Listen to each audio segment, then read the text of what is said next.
1 XP. The first time I've given out XP in this campaign. Combat grows 3 times as large. Experience point. I'm on. Alright. Well, let's get you summoned here. Should bring you to the board. Alright. Well, let's do a little recap. You guys were summoned to the city township, more like, of Tribor by one Callus Baster Severe, affectionately called Callus. And he had utilized a wish spell from a scroll that he had been given by Aether, the god that he serves. And he had done so in an effort to rescue some friends from what he assumed was danger, as well as their new allies, and kind of let them know what's happened in a very brief amount of time, which is kind of a rending of the barriers between planes and between worlds as everything begins to collide. And you guys had learned that the gods are, as always, and as very underplayed by Kamba, have gone to war of a sorts. And things are starting to fracture. Connections to these deities are weakening. And so with that comes some pretty negative impact for the world as a whole, especially a world on the brink of war. So you guys, getting that information, decided to continue on with your original plan, which is to see about rescuing King Hecaton so that he can establish some semblance of order and at least bring the Storm Giants into the fight. You guys were tasked by Lady Darathra on your way out to check in on a outpost where she had sent some of her cavalry in an attempt to stop what they believed was a impending giant incursion. And on arrival, you guys came across this grotesque battlefield with a lot of slain. You see plenty of humanoids about, you see giants, you see hobgoblins, and you encountered some creatures that you hadn't encountered, at least not in our journeys together. A couple of trolls of a unique variety. One of those, affectionately named Headache, was able to tap into your minds and kind of rend the very psyche of each of you. But you guys quickly felled, specifically Claude, with some monster crits. Took out the troll mutate, 95 HP. Took it out in one go, killing this creature that had actually caused a substantial amount of damage to Claude. I'm looking at your sheet right now, and I think that was all from this troll mutate. Oh Or yeah, I just couldn't about half all of any it. of his damage. Yeah. Well, and you got hit by the bolus as well. This Yep. giant, this hill giant druid that had some interesting summoning abilities and actually morphed into a ram in an effort to escape. And that is where we find ourselves now in this effort to escape. And according to my tracker, that would have just finished their turn and brought us back to the top of initiative order, bringing us to Claude. All right. Let's see, I'm raging. How far can I run here? I can get 40 feet on that. We'll go ahead and move on up here. Okay. And then she's a nice, yeah, 35 feet. Yeah. 35. I'm trying to remember. Yeah, so that puts me at, I think, disadvantage on my range for my thrown weapon. Okay. Let me see. Yeah, it's 2060. So I'll go ahead and throw with disadvantage because I can't reckless this throw. Okay. Flame tongue sword. Yeah, that's what I got. Go ahead and Why can't you reckless? it's got to be melee to reckless. Oh, duh, right. So it didn't pop up here. Okay. Yeah, it lets me use my strength modifier and my rage bonus. So a 2, that's not going to hit. So we'll do my second attack that way. Yeah. 6 plus 9 is 17. 15. Uh, And let me double check because that actually might hit. I forgot that they're in their Ram ram form. so that is going to change their AC. Let me get the ram. You know, Rams naturally tough skin. You know. Yeah. Shut up, Marcus. It's actually only got 13 A sizzle. Oh shit. Nice. Yeah. So you do. Sorry, I'm just reading here. Yeah, you hit it. Go ahead and give us some damage. all right, so that is 2d6 plus 5. Plus 1d6 for the thing, plus 3 for that. So 3d6 plus 8. So 16 total for the damage. Holy smokes. Okay. Yeah, the ram form is looking so messed up. Nice. And then let's see. How far is Comba, or how close is Rek to me right here? Rennick Rick. is We are 10. 100% calling him Rick from now on. Rennick. Rick? I always mess it up. Rennick. Yeah. Rick, Rennick, Rek. I say Yeah, something different every time. he's about 10 feet. Okay. Well, I think he would willingly let me throw him 30 feet. Yeah, right? yeah, for sure. He saw So you do it before. He's game. Yep. So I'll throw him 30 feet. Now, I don't know if it is 30 feet from his location or 30 feet from my location. I would since assume got a from 10-foot yours. reach. Yeah, I would assume from yours. You're Yeah. throwing him 30 feet, so I mean. Yeah, I would agree with that. So Yeah. yeah, where do you want him? You want him up there? Unless you would argue that you're hammer throwing him, which would be like you're grabbing him by the ankles and like twirling him around. Maybe then you could argue like. I feel like it's a total Boromir toss, like Hobbit Right, style, right. where he's like yeeting one of the hobbits. Yeah, he's got some range, right? So we'll toss him Yeah. up there. Okay, And then- do you want him up there? Is that what? Well, if Claude- he's got range, then yeah. We'll Yeah, put him you've up there seen so him. we You've can- seen him deploy a yeah. crossbow a few Yeah. times. Okay.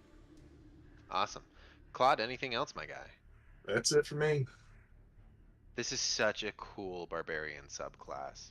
Yeah, Yeah, I love it's the fucking crazy. I was reading the giant subclass and I'm considering taking it with combo. Like it's like totally worth doing. It's very, very cool. I love the battlefield versatility. All right, Demarcus, you are up with Rennick on deck, and Combo, you're in the hole. DeMarcus watching this thing fucking try to run away is gonna use his 90 feet of teleport to get up here. Oh, from your stupid yeah, bonus action? bonus thing? action, 90 feet teleport. Yep, yeah. Oh, Yep. God, okay. So I'm just, you know what? Fuck. Yeah. Where can I still see combo? I can still see combo right there. Where's combo right now? Why can't I see him? I'm the one measuring. Yeah. Oh, It's Jesus me Christ. measuring Yeah. from me. Cool. So okay, I'll go like right here then. And then I grab combo with a vortex warp and throw him right here. Yeah. And I then use my fucking 45 feet of also movement to come duck behind this cannon here. Wait, That's is that a functional cannon? I was gonna inspect it. Was about to be the We're next gonna thing. need to inspect that. Yeah, so that Yeah. I was about to say. So that's gonna yeah. Disregard the cannon. That would be siege weaponry of a more I got you. rudimentary Yeah. variety. It's a this is- ballista. It's a ballista. You Besides, guys. It's a ballista. I would be the Yeah. wrong one to be up here trying to turn and aim this with my -1 strength anyway. Like, there's no way DeMarcus by himself is in 6 seconds turning and aiming this and loading this fucking cannon. So Yeah. either way, Well, Gumade could you have done couldn't it. anyway. Like upon arrival and inspection, this is a ballista, not this little cannon that the map came with. And it's also wrecked. So you can see there's like a boulder sitting in the center of it. And that would have been something that you guys had noticed kind of approaching. Like all of the heavy hitting weapons were actually taken out. But you can That would see make like some of sense. the hill giants had these like spears of the ballista bolts just sticking out of them. So they certainly paid dearly to achieve it. Okay. All right. So, oh, that's Rennick. So that brings us to Rennick. Combo, you're on deck. Rennick is going to. Let me jump back to his character sheet. Yes, does Storm get to kill this character he didn't want dead? Let's see. I think Rennick's gonna keep it pretty simple. Rennick is going to. Oh, I don't know if that would work. Let me check.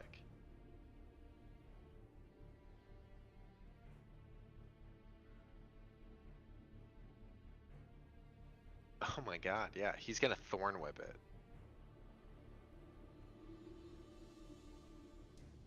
Yeah, he's gonna thorn whip it. Nice. Cause that seems fun. Misses. Nice. So you watch as this this thorn, this decayed thorn, whips out from him and almost catches the ankle of this ram to pull it backwards, but misses. And he like quick draws his crossbow, his hand crossbow, and is gonna take off a shot. Because I think he has the crossbow feat. Let me double check that, just to be sure. Oh, good lord. Feats. There we go. Crossbow feat. One bonus action. He can make an attack. Okay. Cool. So let's give it a shot. Oh, now my thing's not working for Tailspire's roll thing. 14, which does hit. Good lord. 1d6 plus 6 here. Which is going to take her out of her form. Alright. And then that's really all he can do. He's also just going to stay put. He's in a good position. Kamba, that's going to bring us to you. Let me get our fearless giant back in front of you. There you go. Alright, Kamba, you're up. This large ram turns into a giant. Combo watches the ram get shot in the ass and then turn into this big old hill giant, and he goes, "Ah, howdy, darling," and the axe chops down above his head into her shoulder. Oh yeah, 26 hits.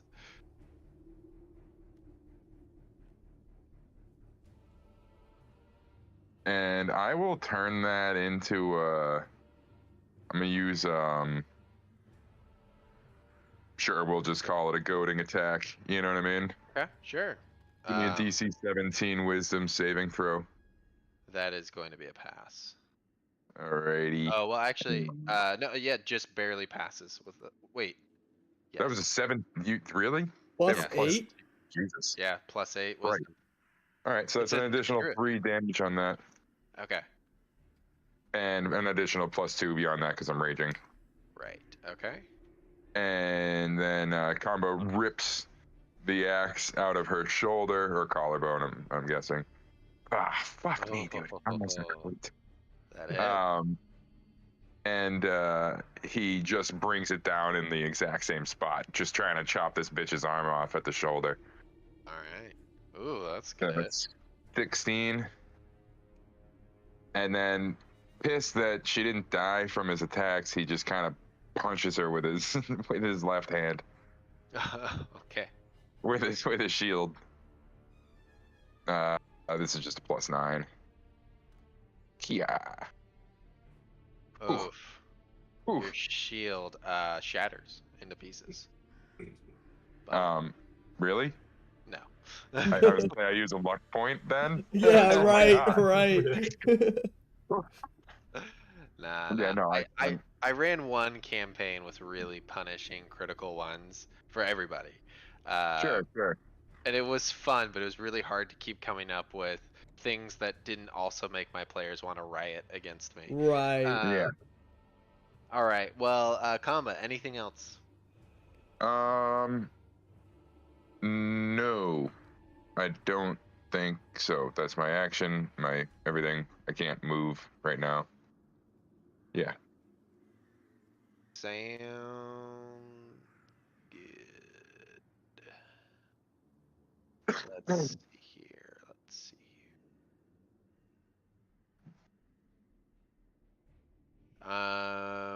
Gosh, she doesn't have anything crazy that she can do here. So, Kamba, she's going to kind of jump off of this stone and bring her staff down in an overhand strike against you, and then reposition behind you as well, all while staying within your range. So no provoking of opportunity attack here. And then let's go kill giant avalanche. +9 to hit here. 23. Yep. Okay, so you're gonna take this much bludgeoning damage. Oof, shit roll. So 11 points of bludgeoning damage, and then you're gonna take 2d8 thunder damage. Wow, not So it's great. 10 damage total. 10 damage total. Awesome. And then she's going to take her stone bolas, and she is going to. Can she see Demarcus? I'd say partial cover. I don't know. I'm trying to decide if she wants to. Oh, it's a dexterity saving throw. Yeah, she's gonna throw it at you and try to bind you up with the siege equipment as well. Dexterity saving throw, please. In the face. Ooh. Hey. All right, all right. So, yeah, the stone bolus, it collides mostly with the siege equipment that you're taking cover behind, and has no effect. Oh, sick. I was expecting Yeah. like half or something still, but sweet. No effect. So that is going to complete her turn and bring us back to the top of the order. Claude, you're up. Demarcus, you're on deck. Right. Let's get moving. You should have twin spelled Claude over there, man. I Oh, can't, I think about can't when Claude's actually- large. Before she ends her Oh. turn, she puts her big meaty hand into her mouth and lets out this really What? loud whistle. Whoa. Her turn's over. Hmm? Claude's already moving. Yeah, well, there's just flavor. I'm just kidding. Chess rules. Once you take your hand off the piece, that's it. Oh, you guys would be fucked if I followed that. Yeah, we've done some pretty Yeah, stupid shit in the past. yeah. All right, Claude, give it to me. What are you doing? All right, we'll just throw sword at her. And I'm within 20 feet, I think. So let's see. Yeah.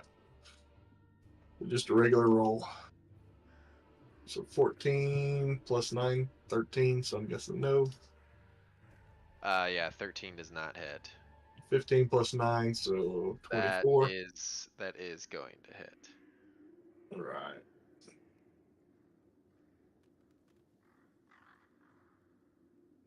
So 15 plus 3 rage, so that's 18, and we're going to go ahead and we're going to add a storm strike into there. So another 1d6. And that's 5. They got to make a DC 17, or it has disadvantage on attack rolls until the start of my next turn.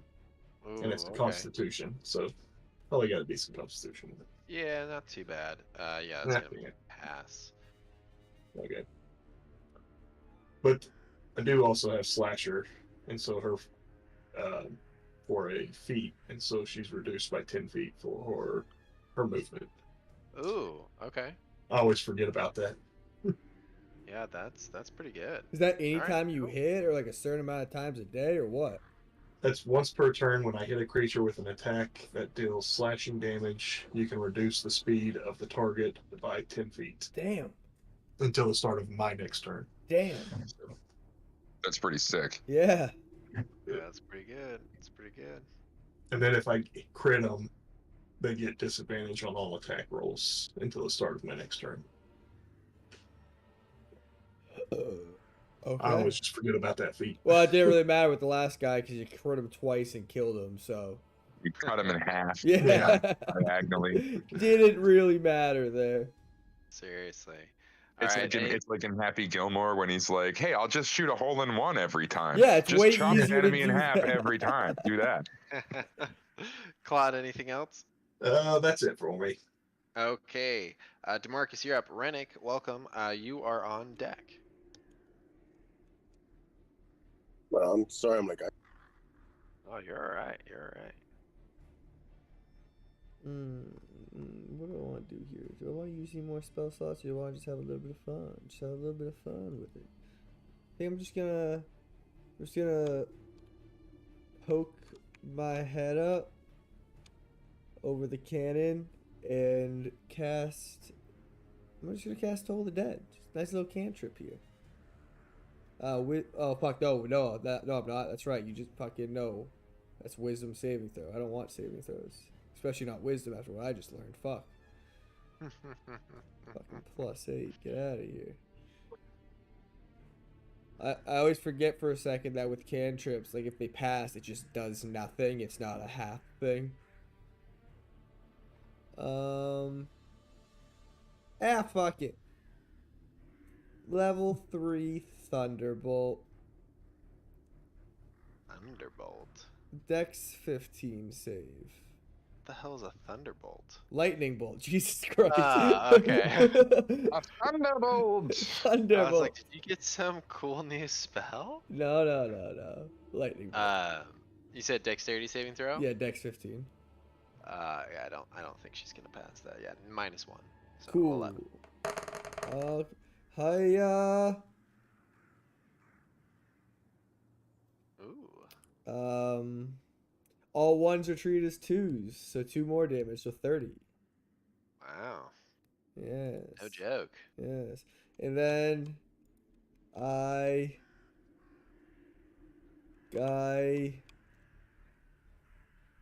run this way and jump off, and as I jump, I actually teleport over here. Okay. Alright. Bullshit, but okay. Cool.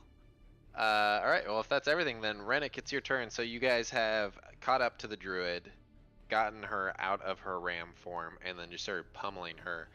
She's kind of cornered here, and can't really move. She's looking really beat up. And you have been thrown onto this rock formation, by the way, by Claude to get you in position. oh, okay. And so I don't have that that bola thing, right? So I'm not prone. Yeah, you're not restrained at all. Okay. Let's see. So where am I again? Oh, it's just me. Okay. Hey. And then, okay. So she's engaged. She's engaged with one of my allies, right? All right. So then I'll just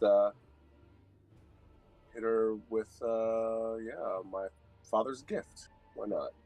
Okay. So I'll try to.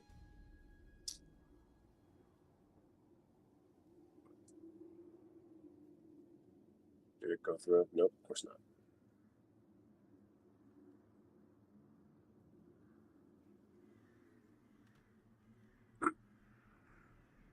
Whatever that is, add a 10 to that, I guess. So, Oh. Jesus. Well, that's a D10. You should probably roll a D20 to see if you hit. Oh, well, dang. Maybe that will help. A little better odds. Oh, Not not really. Fucking hell. Yeah, she brings her shield up in time and catches the quarrel in her shield. I guess that's it. Yeah, that's it for me. I'm just gonna stay right here for right now. You have the bonus action ability to shoot your crossbow again with your crossbow work? feat. Does that work with the actual crossbow itself? Yeah, it's with hand Yeah, crossbow. yeah, it's a light. Yeah, it's a light weapon. Yeah. I guess. So yeah, okay. I will. Okay, I'll try and do that again then. Bonus action. Let's see. Let's see what we can see. Throw it over here. Plus 10, so 24. Yeah, that'll hit. Jesus fucking finally. And so the 6 plus the sneak attack. Yeah, I guess let's do that. How do I get rid of one of them? Right click on it. All right, there you go.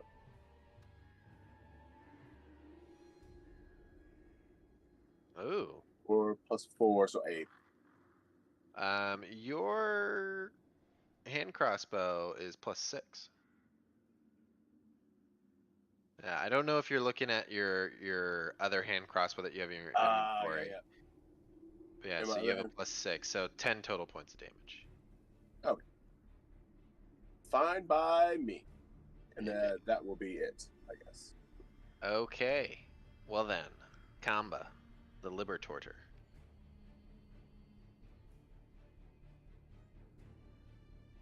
So she's cornered. She can't like get away.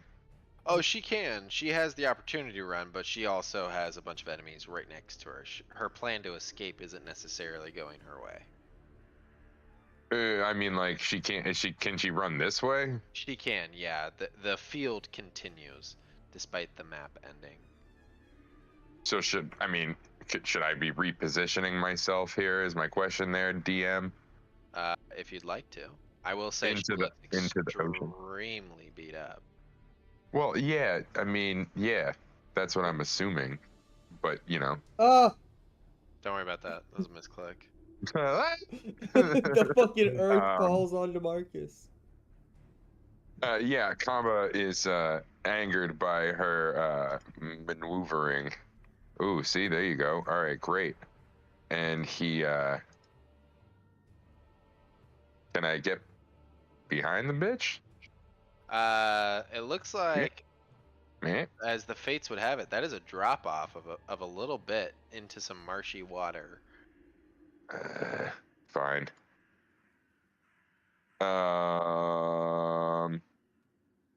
Take this.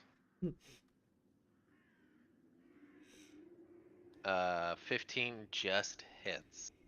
Oh, good, excellent. I'm literally about to say I'm gonna add a precision strike to that, and now I don't have to. Cool. Yeah. 17 damage. Okay. How do you kill her? Oh, well, great. Kamba actually wasn't expecting to kill her, so what I was going to say he did was he just brings it down on her foot to just chop as many of the toes off as he can. and so he does that, and in typical like video game fashion, she just dies. You know what I mean? Like it's weird. Yeah. Like She you flashes shot somebody red and just slowly falls over. Right. You shot someone in the arm and they like and then died. Like it doesn't make any sense, you know? Yeah, Coin pops up. she grabs her like where her heart is as if she got shot in the chest, even though her toes just got cleaved off, and then she just falls over. And there's some blood coming from her forehead for some reason now. Yeah. All right. And that will bring us to the end of combat. All right. DeMarcus teleports again because he can. Kamba investigates the bodies and using his knowledge of giant anatomy harvests what he can of these giants. There's a hill giant, and then the other one was an Etten, you said? Troll. 2 trolls? Yeah, 2 trolls. Ooh, he takes the troll gallbladder. For as we all know, that is where the regenerative properties of trolls come from.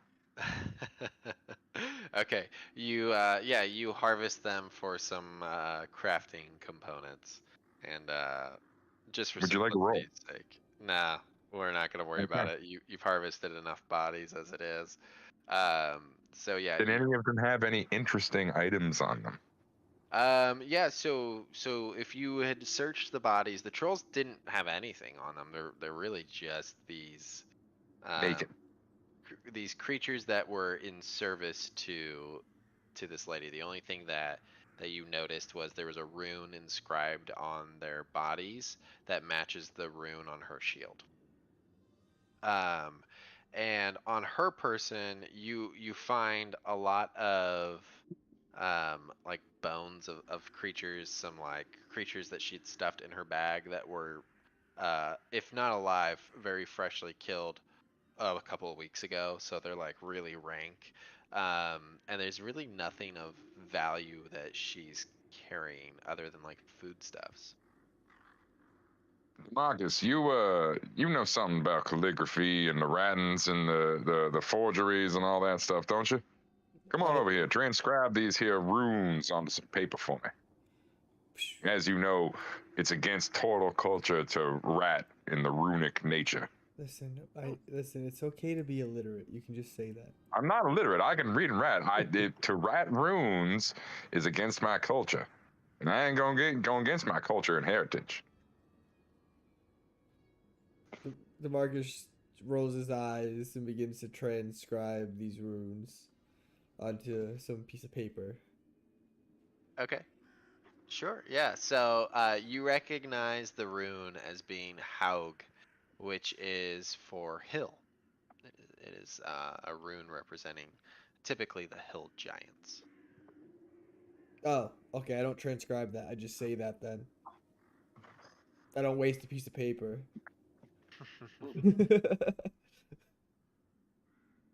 Okay. Um. Yeah. Okay. The battle has ended. You have this mostly quiet battlefield around you now. Did we search the area for any survivors of their attack? Maybe someone was hiding out somewhere. I'm more curious about what's going on up in them tower over there. I'll take some of that rotted food back to where those crows were that warned me about the enemy, and I'll just be like, "Oh, here you go, guys. Thank you," and then head back. Okay. Yeah, they greedily eat the leftovers there. Okay. Claude, give me a survival check to see if you can see any signs of like survivors, or as you're kind of going through all of this, if there's any corpses kind of faking it. Oh, 12. 12. Okay. So looking about you, yes. Sorry, I was gonna say I'm gonna also join him in his search of the thing while he's bringing this food over to the crows. Specifically looking for like the survivors. But is this the cavalry we were sent to go? You know, Okay. that was originally sent to investigate here. Yeah. Go ahead and also roll me a either a survival or investigation check would be fine. Uh,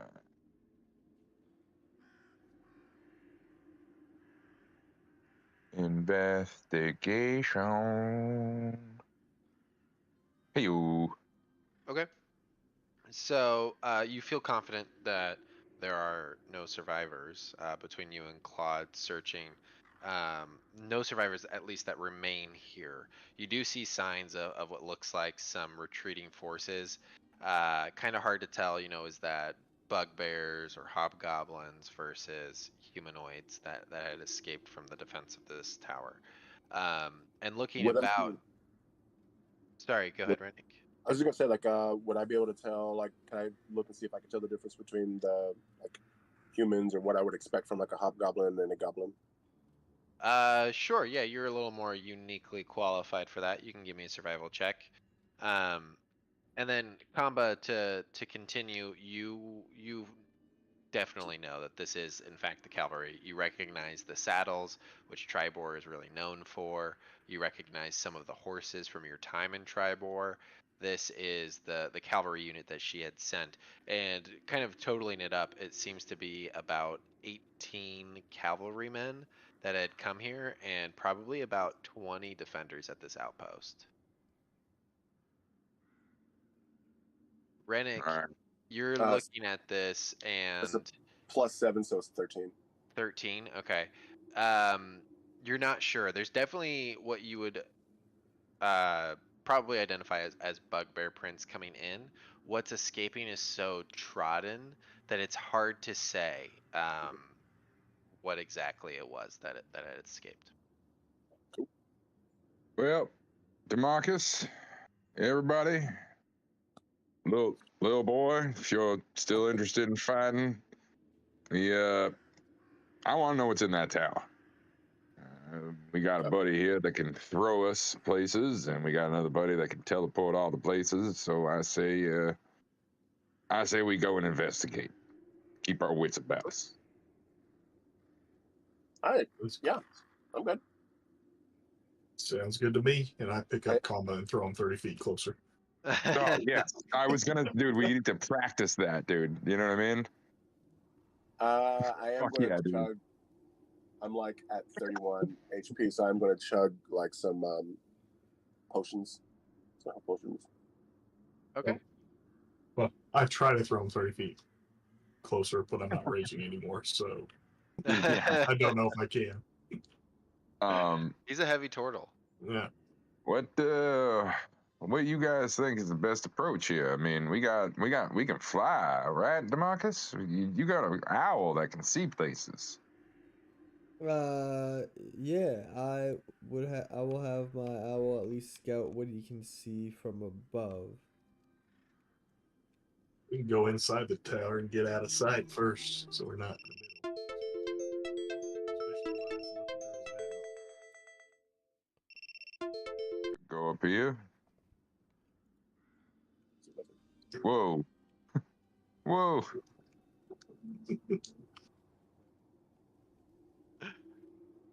All right.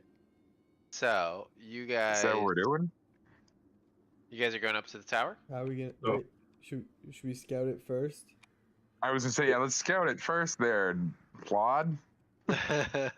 Fine, scout it Let's first. go into the tower and then scout it. I mean, that's fucking. There's Hey, nothing on the first floor. I can see in Tailspire. Um, I can see Yeah, with my they new have- ability called Meta. I say have your bird fly up over the yeah, building. that's what I was saying. And maybe if we have to, you teleport us inside. Maybe it's worth it. Maybe it ain't. Ah. Who knows? What does my bird eyes see? Yes, what do your bird eyes see? Roll me a perception check. Bird's perception is +3 with advantage. Sure. Wow, gross. 11. 11. You see some creatures in there. You're not quite sure what they are, but they seem to be feasting. Hey, there's seems to be a feast going on in there. I don't know if it's friend or foe, but based on the bodies around here and what we've seen, I would imagine they're probably not feasting on anything we want to eat. Well, look, me and Cloud ain't too stealthy. Y'all got some stealth and some better movement. Me and Claude can use this time to get in better position while you guys take a better look at things going on in there. See some bad. If you get a bad vibe, you get the fuck out. Well, I could go check it. Okay, you want to sneak up and check it out? Yeah, and then if you hear like use this honk, then you know that it's bad. So no one's deaf, right? Everyone can hear. Yeah. Kamba moves to just about here, like the base of the tower. You know what? I guess it would be kind of like wherever he can get a good feeling that no one's seeing him or has a line on him, I guess. Stealth. Where's alright. where's Rennick? Who knows? He's back. He's back behind us. He hasn't moved his token yet. Yeah. But that is a 22. Because it was, what was that? 10? 10 plus 12, so 22. Where's the Well, the Yeah. entrance is over here that he saw. Whatever way. So and I DeMarcus would DeMarcus signals over to Rennick because the two of us are sneaking up. I signal to him to come with me up onto this rock real quick. yeah, and I follow. Okay. As soon as you get up to the rock and we kind of crouch down and get in position, I touch your shoulder and we dimension door right here onto this ledge. Stranger danger. Oh, okay, no. I need an adult. I need an adult. Good touch, bad touch, good touch, bad touch. Like up here? Oh yes. Is that right? Combat gets an Amber Alert on his magical scrying device. Oh my god. Okay. So you teleport over to this position that you can see, and you see something I don't think any of you guys have seen. These reptilian-like creatures, their tails are in the air as they are devouring these humanoids in here that clearly bear the marks of their kill, claw and bite marks that you can immediately become apparent as these are the kills of these creatures. And they have these smaller forearms up front and these kind of lizard-like heads, and they're like chittering back and forth with each other as they're like pulling the meat off the bone of these humanoids, these guards that had been stationed here. And you notice something kind of unique again.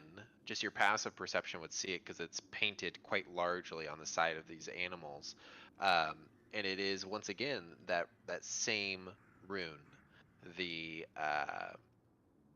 hill rune for in giant runes. It seems like these are beasts in their service that are feasting. Um, they have not yet taken notice of you guys. Can I see Comba's head from where I am? I'm trying to see. Would I be able to see Comba or Claude from where I am up here? I don't think so. No. You could message me to tell me to get into position. No, I can't without seeing you. That's my problem. That's exactly what I was saying. Yeah. No, don't we have the fucking things? Oh. We bought the item, dude. Oh yeah, we have the fucking the head Those require spies attunement. murmurs.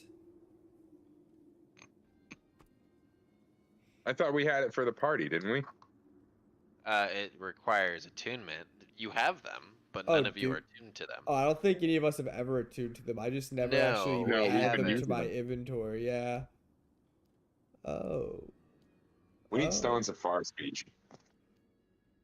But anyways, no, I don't know. Okay then. I message Rennick because he's right next to me, and in his head, I asked him, so what's the plan here? And then as an answer, I steady aim and point my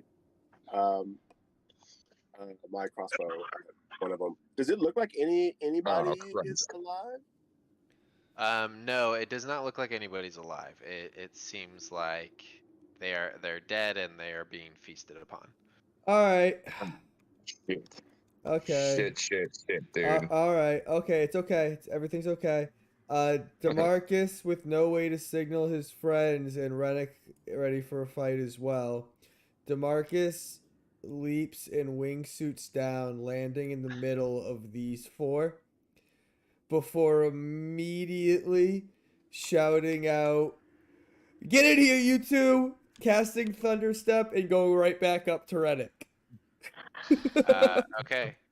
So we won't Actually, even roll for it because they really don't have a ton of HP. You shatter the ears of if they have ears of these creatures and they fall over dead. Rennick, you shoot off your shot at the last one kind of as a reaction, and you hit it with your crossbow bolt with ease, and all five of these creatures fall dead.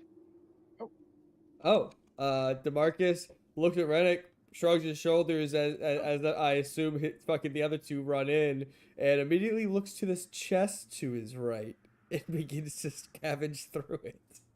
Okay. Kamba investigates these creatures. Okay. Not really.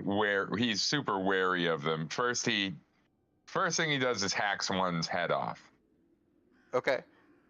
Yeah, I mean you're certainly able to do so. They're not very large. They're actually small creatures. Go ahead and give me a nature or a history check. Actually, not Sorry, that was investigation. investigation.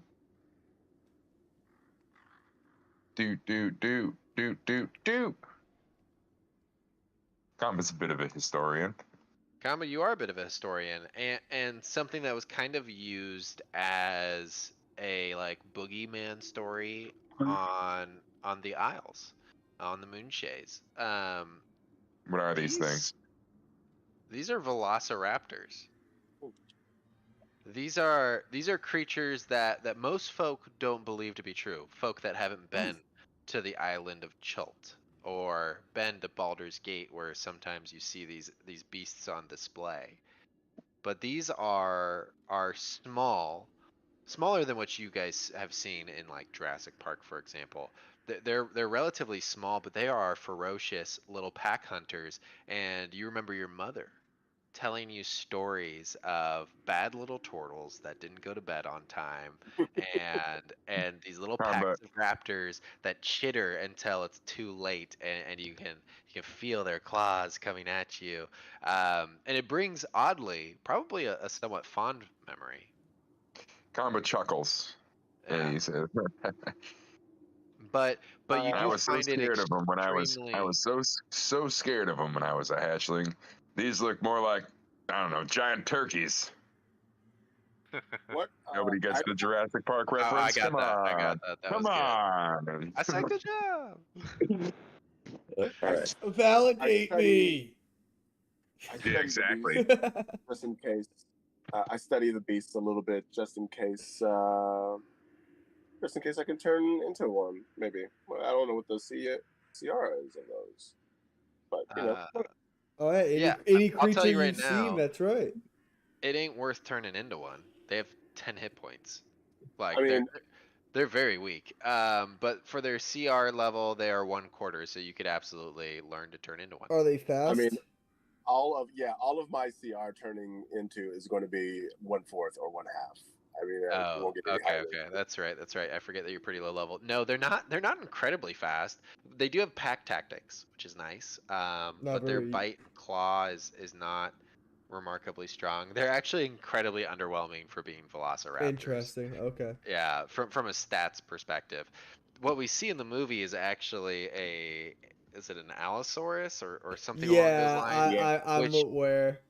which is a much bigger I mean, what present. you see in the movie is a genetically modified Even hybrid of more a so, frog. sure. That, But you know what I even mean? in It's like not really a dinosaur at all. even in like any of the movies though, where you see what they call velociraptors, they weren't like actually that fucking, giant.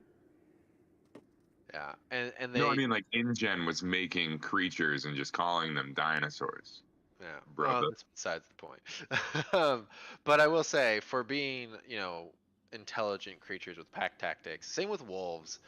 D&D does a horrible disservice to them with a -3 intelligence modifier.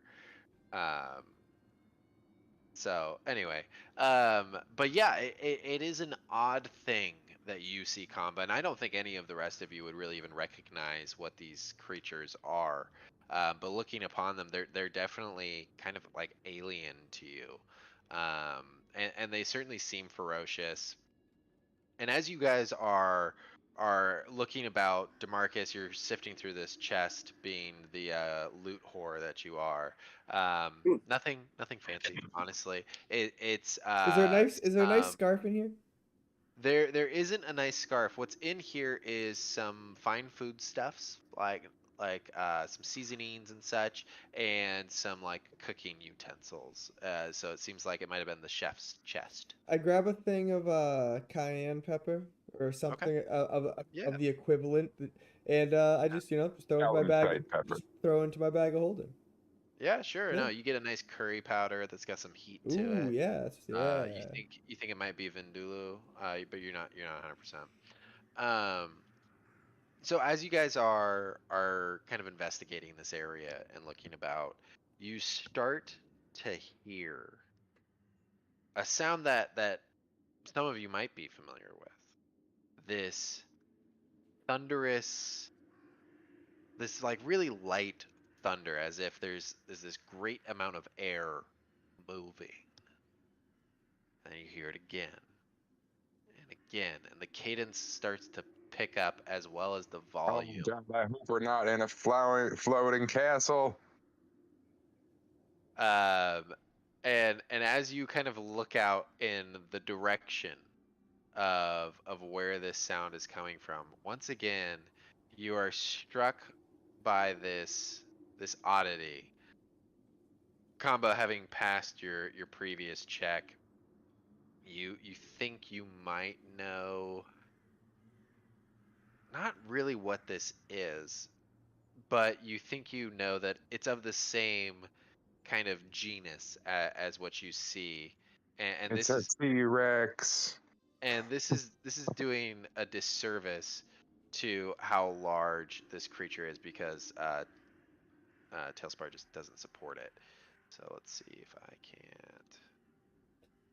You can get a mod for Tailspire that makes it so you can like there's like 100 different. I think it's like literally like 25 different sizes on the size wheel instead, and it goes up to What? 20 by 20, but it also has like 1.5 times 1.5 and 1.25. So like it gives you a much bigger wheel for sizes. Why the fuck is it not working? I might have to bring it over here somewhere. That's good to know. I haven't really played with their mods because the one time I did, it was horribly unstable, so I just didn't Mm, bother. There we go. I think I got it right now. Okay, and then let me reveal it. So you can see swooping down towards the body of this hill giant is this massive winged creature. You guys, this is bigger than Imrith. It is bigger than an ancient dragon as it flies down and lands, scooping up the body of this hill giant, and it lets out this piercing cry. I need all of you guys to make a Constitution saving throw. Dang! Whatever did I do to this thing? Killed its mom. 12. Okay. not great. Yep, right. 23. 21. So Demarcus and Rennick, you guys both failed. You're gonna take 2 points of psychic damage.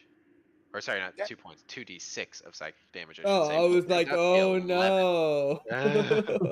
Yeah, it's nothing like for Kamba and Claude, they shake it off with ease. But this one really like gets into your mind, kind of similar to that troll that was kind of rending your very psyche. Um, as this creature lands, taking up a much larger portion of the battlefield than what you're seeing. This massive winged creature, and scoops up this hill giant in its talons, and the hill giant looks like dwarfed in comparison, and then it just, and as it's taking off, there's like debris. The ballista flies through the air, and you can tell that this thing has got a lot of strength beneath its wings as the battlefield fires go out and bodies start tumbling away. If that stone wall weren't between you guys, there could probably be some damage caused. In fact, some stones start to fall as it starts to drift away into the distance, carrying the body of this hill giant. What direction does it fly? Combat takes note. Yeah, it flies Does it- off. Sorry. Sorry, go ahead. No, sorry. Continue. It flies off to the south. It Is is. that the direction towards the hill giant base that we know is near Tribor? Yes. Okay. Well, you guys, I think Rennick and Cloud, some things y'all ought to know about what's happening here. DeMarcus, I don't quite recall who ended up staying behind when we saw the giants leave on the flying castles from the hill giant place. There was someone that was left in charge of that place, weren't there? Left in charge of the hill giant camp. Yeah. I believe they all left. We followed the marching army of them as they all left the camp.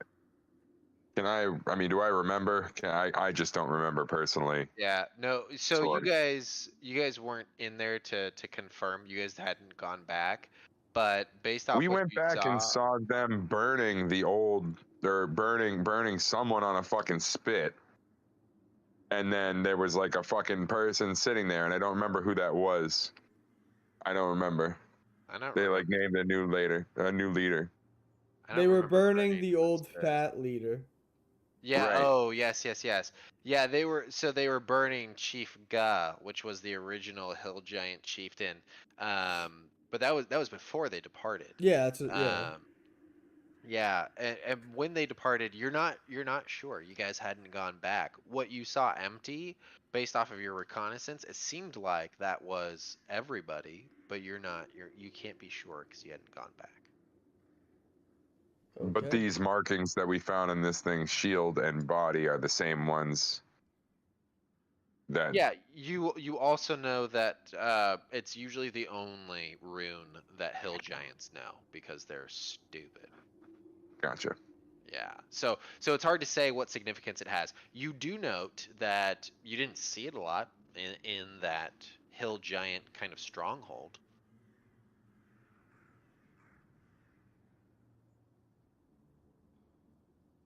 All right. Shit. Well, looks like Tribor's in trouble again. It's not heading in the direction of Tribor specifically, just FYI. I guess I do another sweep of this place, checking down this hole here. What's down there?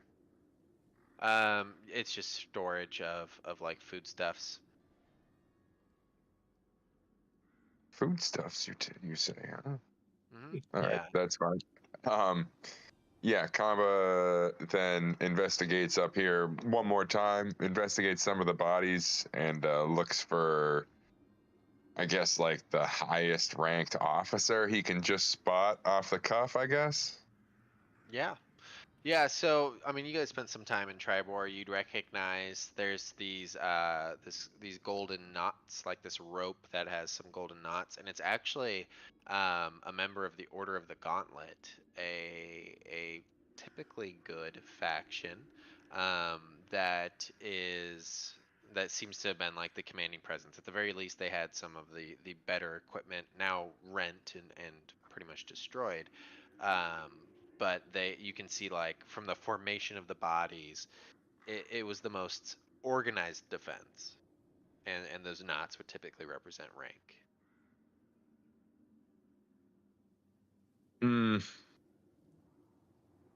Combat takes the knots from the body reverently. Sure. Where are we heading, boys? I would, while he's doing that, I would start like trying to bury as much as possible. That would Also, be an extremely tall order. You can start, but I mean, we're Yeah. talking dozens upon dozens upon dozens of bodies out here. Well, I'll start, and then as soon as he says, "Oh, well, where are we going?" I like throw the fucking shovel down. You got like Oh, one guy half in the ground. But DeMarcus pulls out his lute and plays 2 notes in quick succession, which summons Horse, who comes running from wherever he hid him when they approached this battlefield.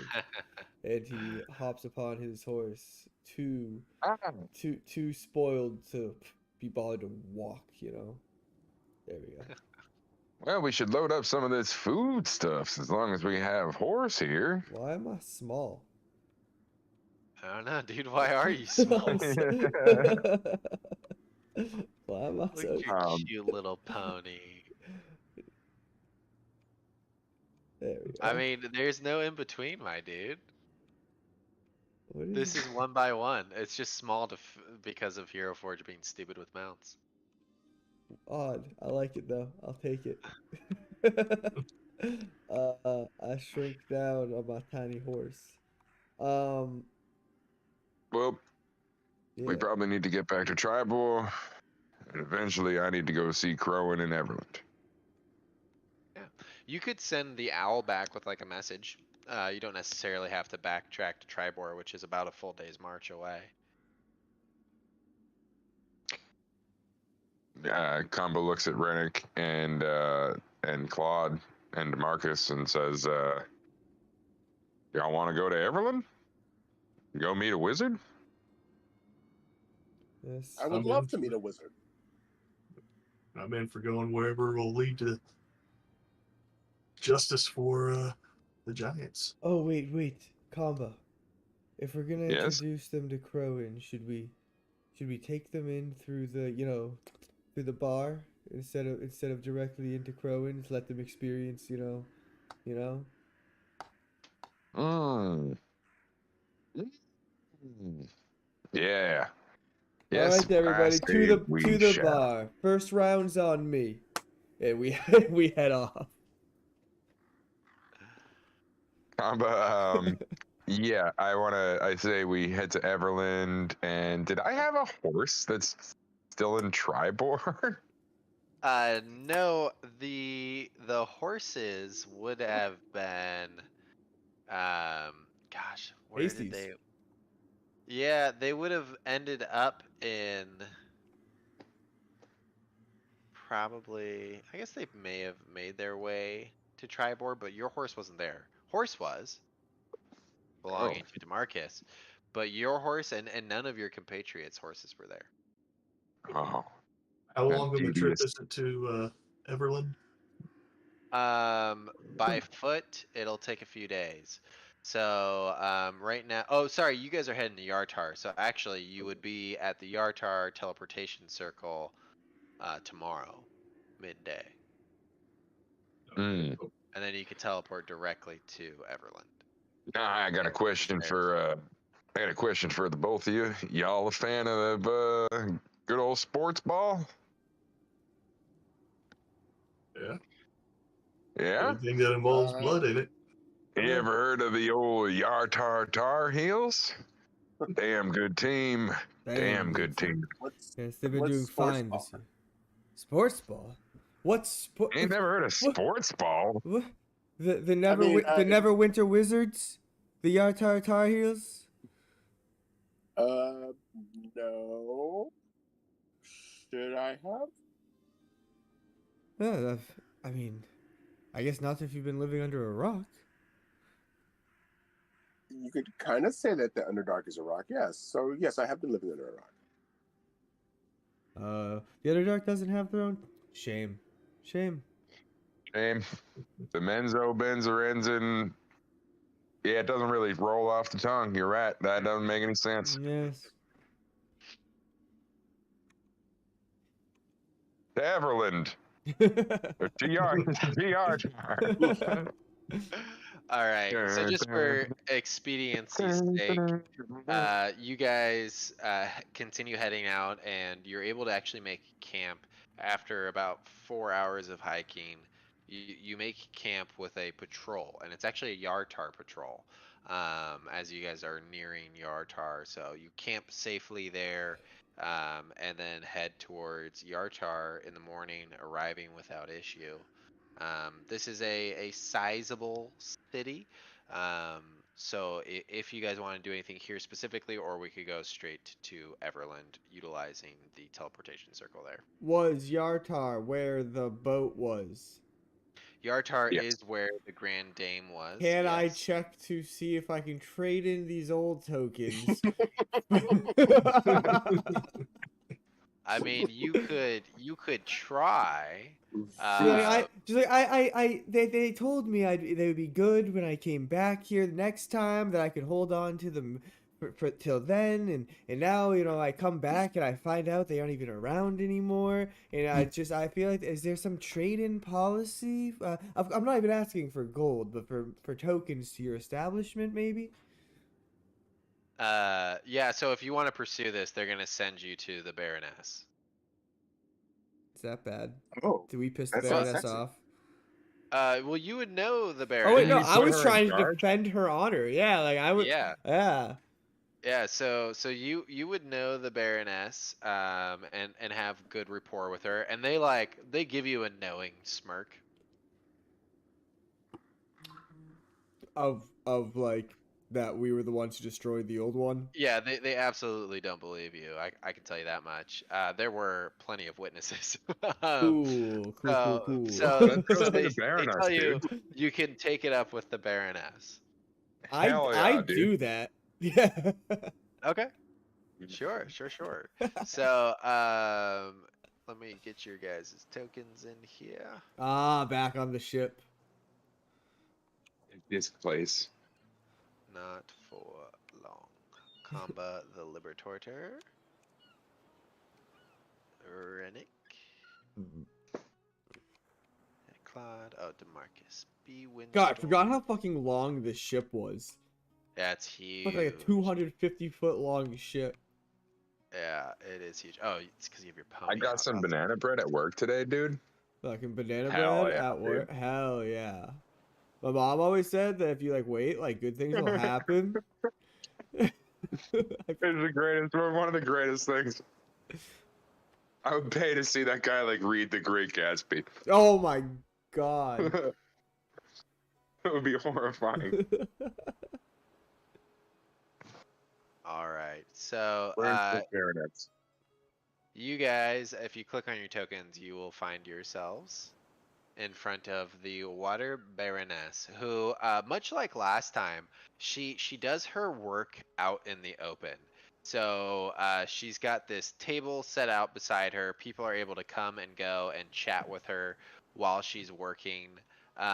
She's very of the people, which is very different than their previous leadership, and she definitely seems to be more settled this time around.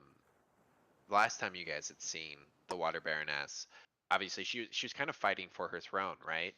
Against this this district attorney douche canoe, Lorthal, Fucking Lorthal. Demarcus's mom's ex-boyfriend, um, and not I a didn't fan know of that. you guys, huh? I didn't know that it was your mom's forgot about that ex-boyfriend. coming up too. Yeah.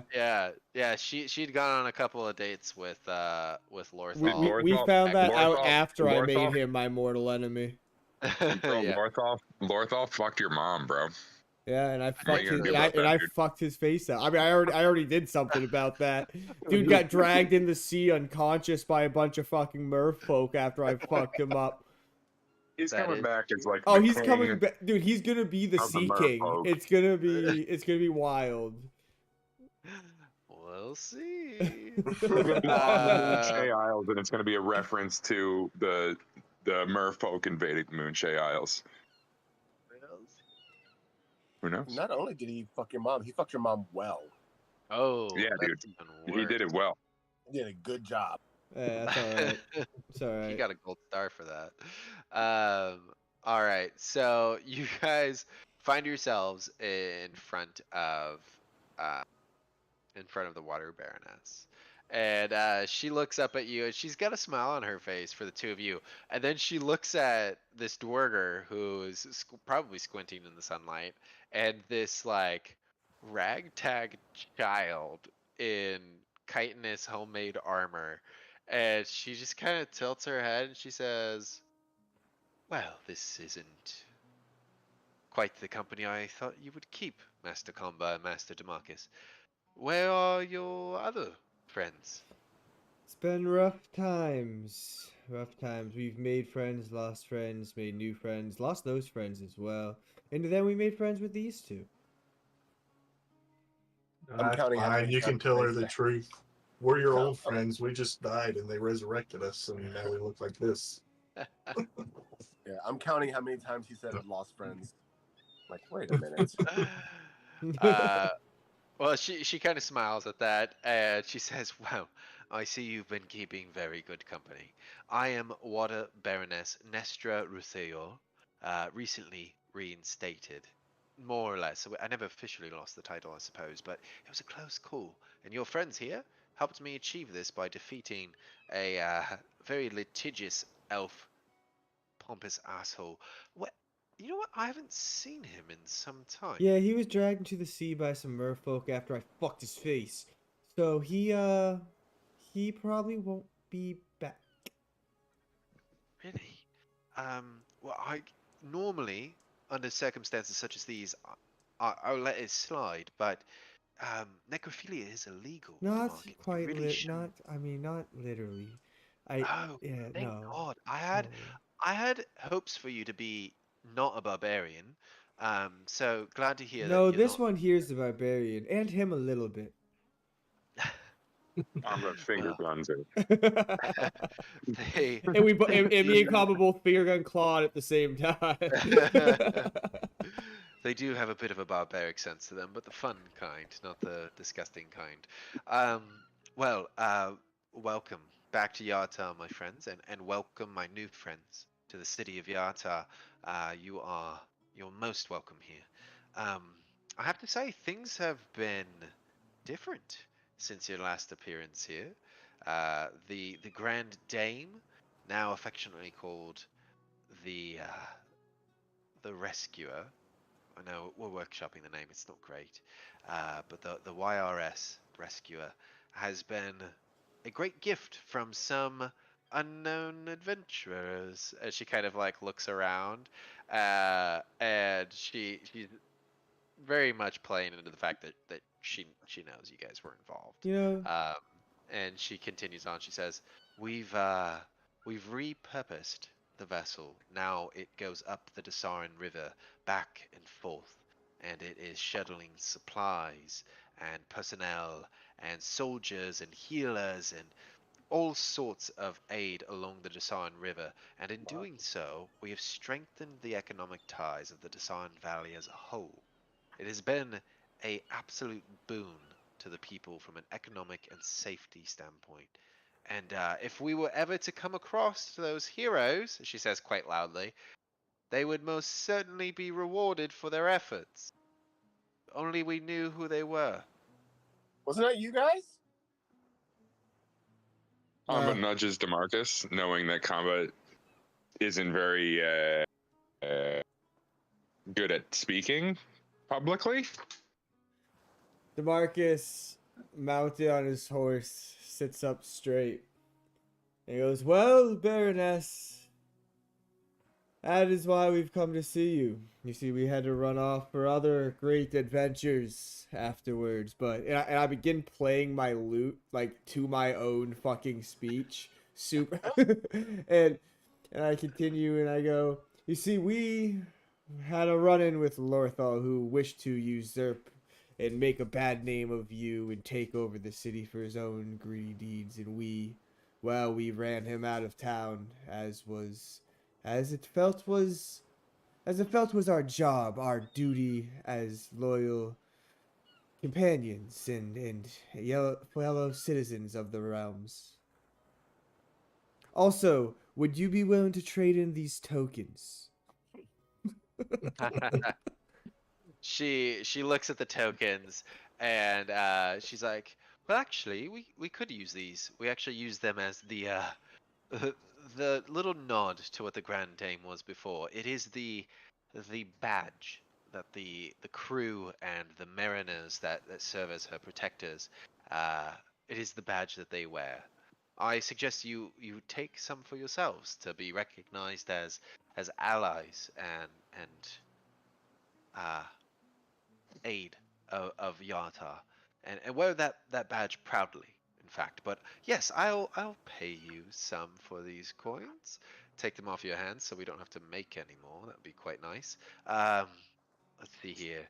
I have a In the 1,000. treasury, she starts moving. She grabs an abacus and starts like quickly doing some math, and she says, "I can part with 228 gold."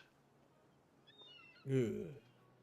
I mean, I shrug my shoulders and throw her the bag, and I throw, what the fuck is 220 divided by 4? What the fuck? 114, 228 gold. well, yeah. Wait, you said 228, right? Yeah, 228.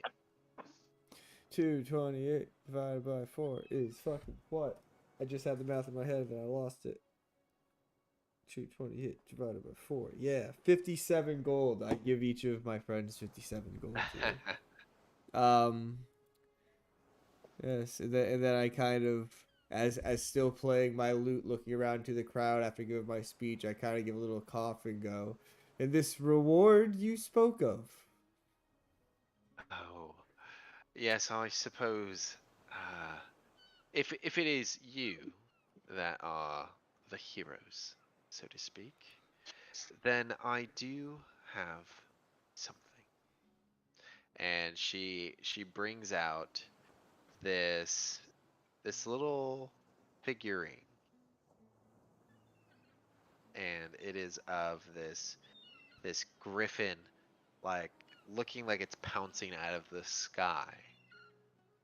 And she says, "This has been an heirloom of my family for some time, and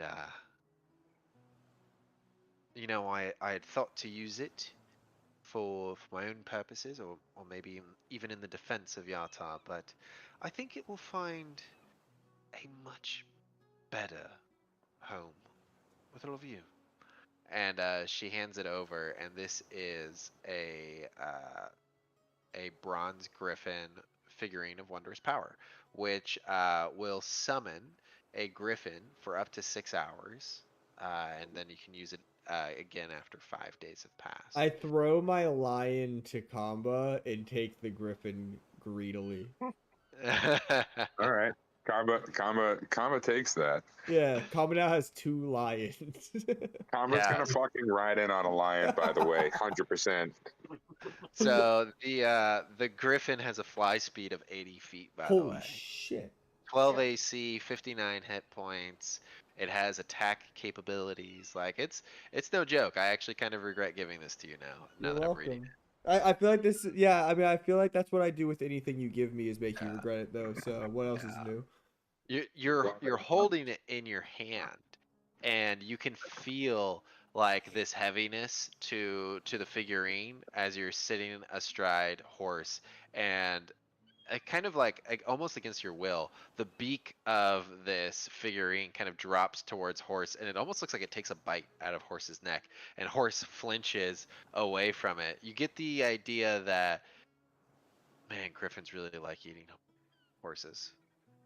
I I put the figurine in my bag of holding, and I try to and just pet horse and kind of, this is gonna be a challenge.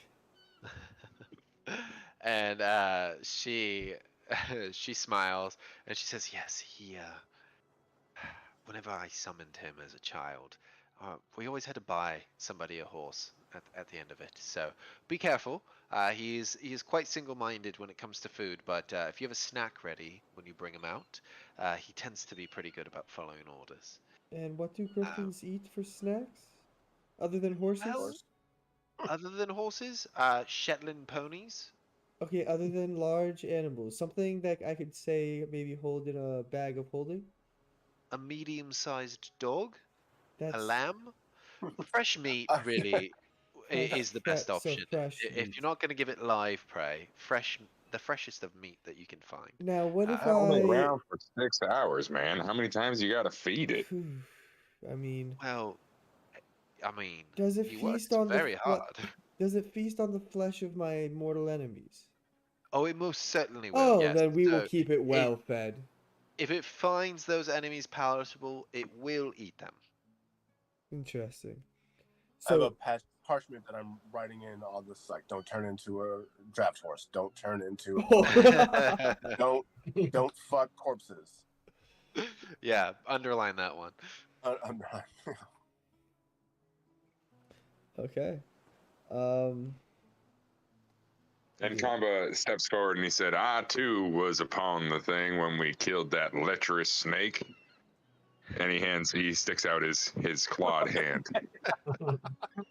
I love it.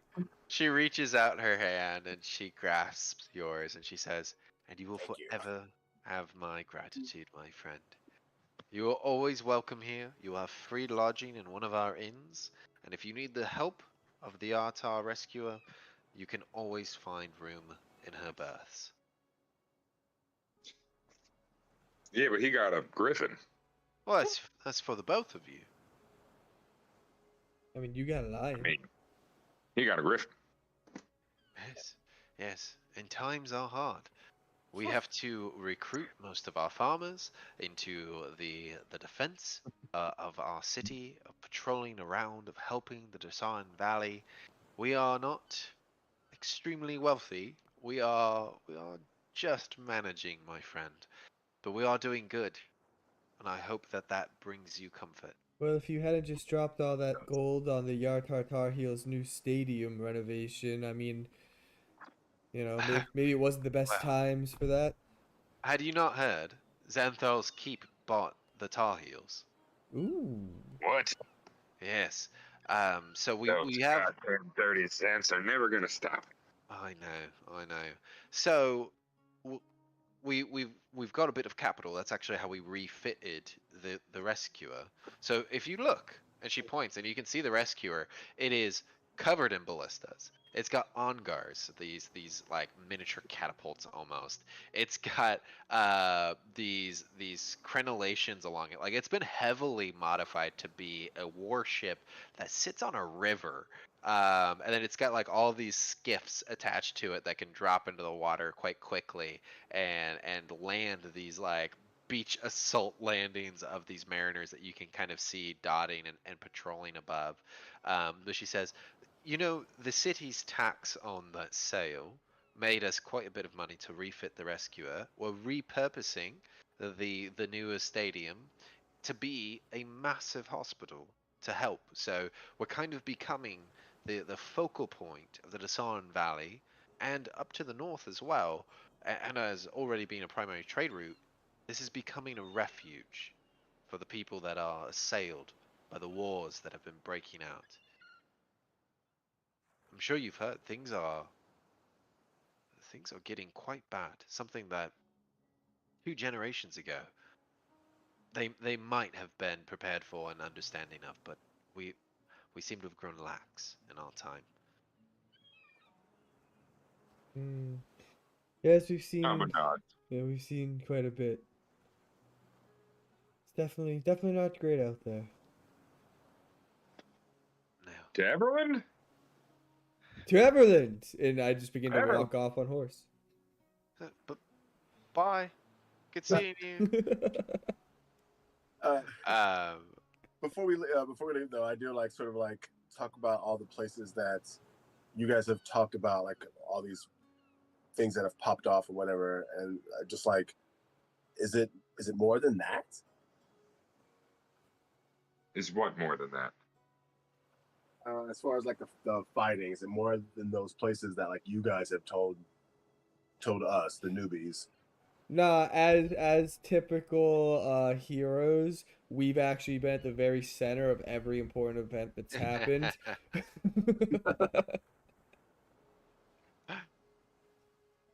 Fair. Like you're listing all we- these things we've talked about, and she's like, "Jesus, I didn't even fucking know about that." Oh, she most certainly referred to some things that you guys don't know about. Okay, yeah.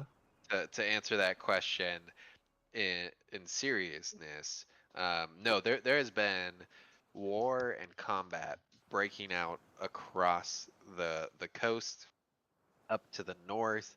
There, the short amount of time has resulted in some pretty far advancements in what is becoming a, I don't want to call it global war, but like a regional war at the very least.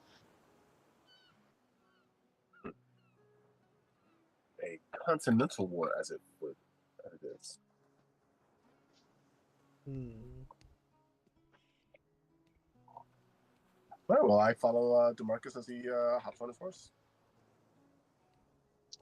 I continue playing the lute as we just go down the sidewalk towards the Harpers. Or the walkway, or whatever you want to call it. Is the Harper's where the portal is? Yeah. Yeah, Yes. the Harpers run all the like teleportation portals. Okay. Well, if y'all point me in that direction, I need to go do something real quick, and then I can meet you over there. Just about 10 minutes. It won't take long. Combo looks suspiciously at Claude. Oh, where are you going off to? I just gotta go buy something real quick. We're going to shop at Everland, man. Oh, That's why we're going. Oh, well, I thought we were going to avenge Harshnag. No, Everland is where we're gonna go meet a friend of ours, do some shopping. And Oh, then okay. and then we have a date in Neverwinter with the Kelpie's Kiss. You got date now? We're not even going to No, the do anything to Kelpie's. kill Harshnag. Oh, We're that's going right. on You were. date. Oh, that's right. You weren't around for that. No, the Kelpie's Kiss is the what was it? A ship storm or an airship? It is a sailing ship Yeah, operated by the Harpers that is ported um, at Neverwinter. with Zalder Floshin. I wrote it down hastily.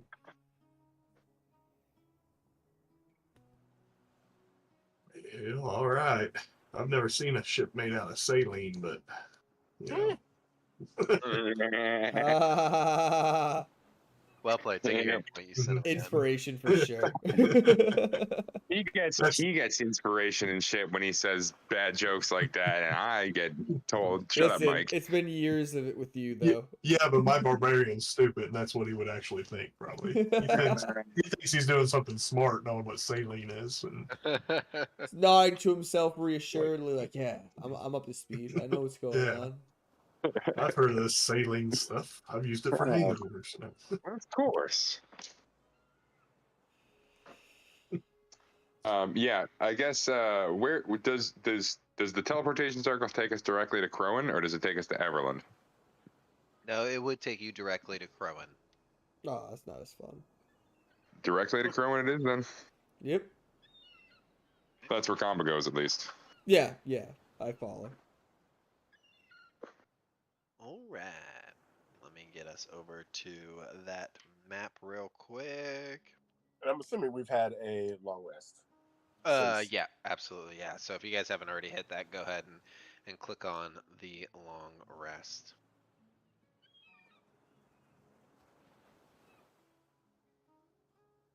Oh man, I forgot about the last time we were here. I gotta get rid of some minis before I bring you guys over. Oh yeah, we still would have had Callus and Flint there last time, right? Palace, Flint, and Weird blood hunter dude. yeah, shit, I already forgot his name. Zaman. Damon, yes. Jesus Christ, yeah. We lost 3 that session. Oh, Callus is already gone. Well, right, but I mean like in game lost 3 that session. Yep. Yep. All right, Rennick. There we go. Okay, so you guys are quickly ushered through. The Harpers recognize Kamba and Demarcus, on site, and so they conduct the appropriate magics, and you guys are teleported, and you find yourselves in this pretty nice, like marble stone floor area, and it's kind of like a workshop slash art venue almost, with everything that is about. It's definitely kind of flaunting the wealth of this wizard, which you see before you is this wizened old man, total classic wizard trope. And as you guys appear, he's got this weary look on his face, and he says, "Oh, Kamba, Demarcus, you blue guild son of a bitch! It's good to see you, and some new faces. Oh my, some interesting. Is that mushrooms I smell? And shit. Mushrooms and shit. Who are these two new friends of yours, Kamba?" Well, the Dwager there's a Cloud, and one that is seems to be covered in mushrooms and shit. I think is Rennick. Hi, Is that I'm what I'm Rennick. smelling? Well, And was I correct? hello. Was I correct on that? I don't mean to insult your character. I think that's what I was gathering No, though. Claude was the one that smelled like shit. God damn it. Yeah. Yeah. Sorry. Well, Why me? insult stands as it is. Yeah, Kamba said it. It's, I mean, I mean, maybe I smell like shit to Combo. mushrooms probably grow good and shit anyway, you know. So Amba likes mushrooms a lot, so I don't know. I mean, I'm not covered in mushrooms currently. Interesting. Well- Crowan looks at you, Claude, and he says, "Claude, wouldn't suppose you know one mighty Harshnag?" I did, but as I come to meet these two, they told me that Arshnag is no longer with us. So I joined them to avenge his death. Well, last time I spoke to Harshnag, he'd mentioned that he had been apprenticing a new executioner. You must Yeah. be the little Dwaga, although I heard that you're much bigger. No offense, my friend. I can be. And then I cast Enlarge on myself. He's like, "Whoa, that's impressive. I like that. But it lacks more panache. You need something." Wait just a moment. And he starts, like, his eyes kind of roll back in the back of his head, and he pulls up his hands, and you watch as, like, almost these holographic images appear before him, and he's like swiping, and it's like this reel of pictures. It's like he's going through Tinder or something as he's like going through this, and he stops on one, and it's this weird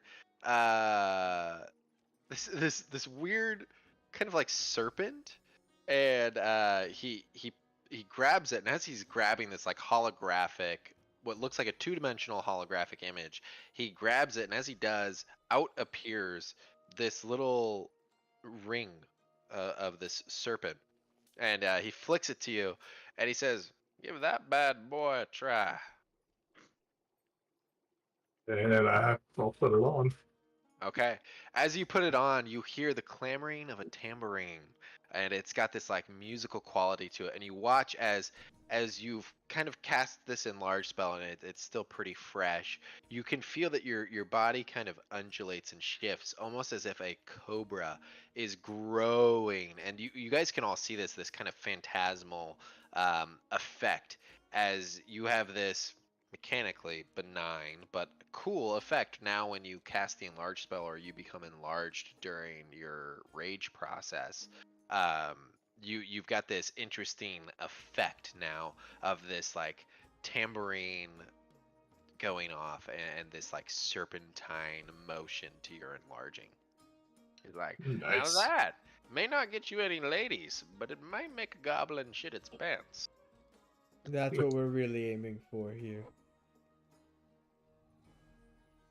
Sounds fun.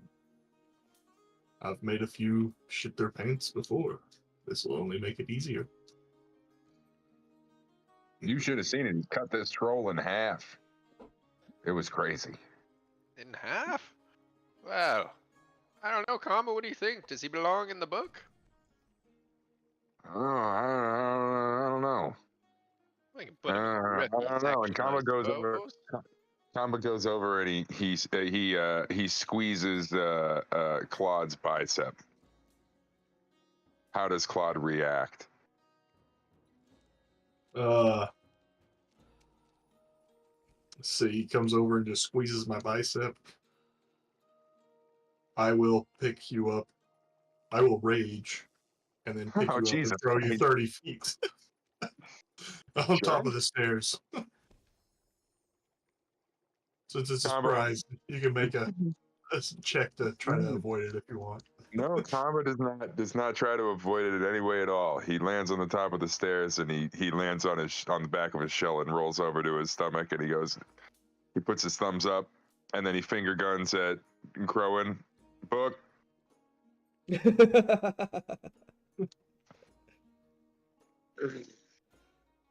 we lose Storm? I think we did. So, It's been happening like once a week with him lately. Yeah. He needs to get his shit together with his internet, dude. Yeah, get better fucking internet. Yeah, what are you doing, dude? Get on your shit. I'm gonna take the opportunity to go refill my drink. Yeah, actually, good call. Me too.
Ugh.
Hello?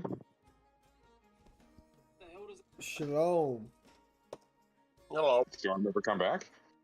No, he said take 5. He's gonna reset his router. Jesus fucking Christ. Hey, man.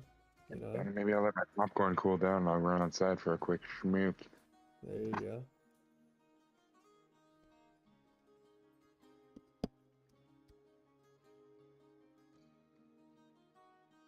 You know what? I bought fucking nicotine patches for this very fucking reason, too. I mean, that's why I just have a vape.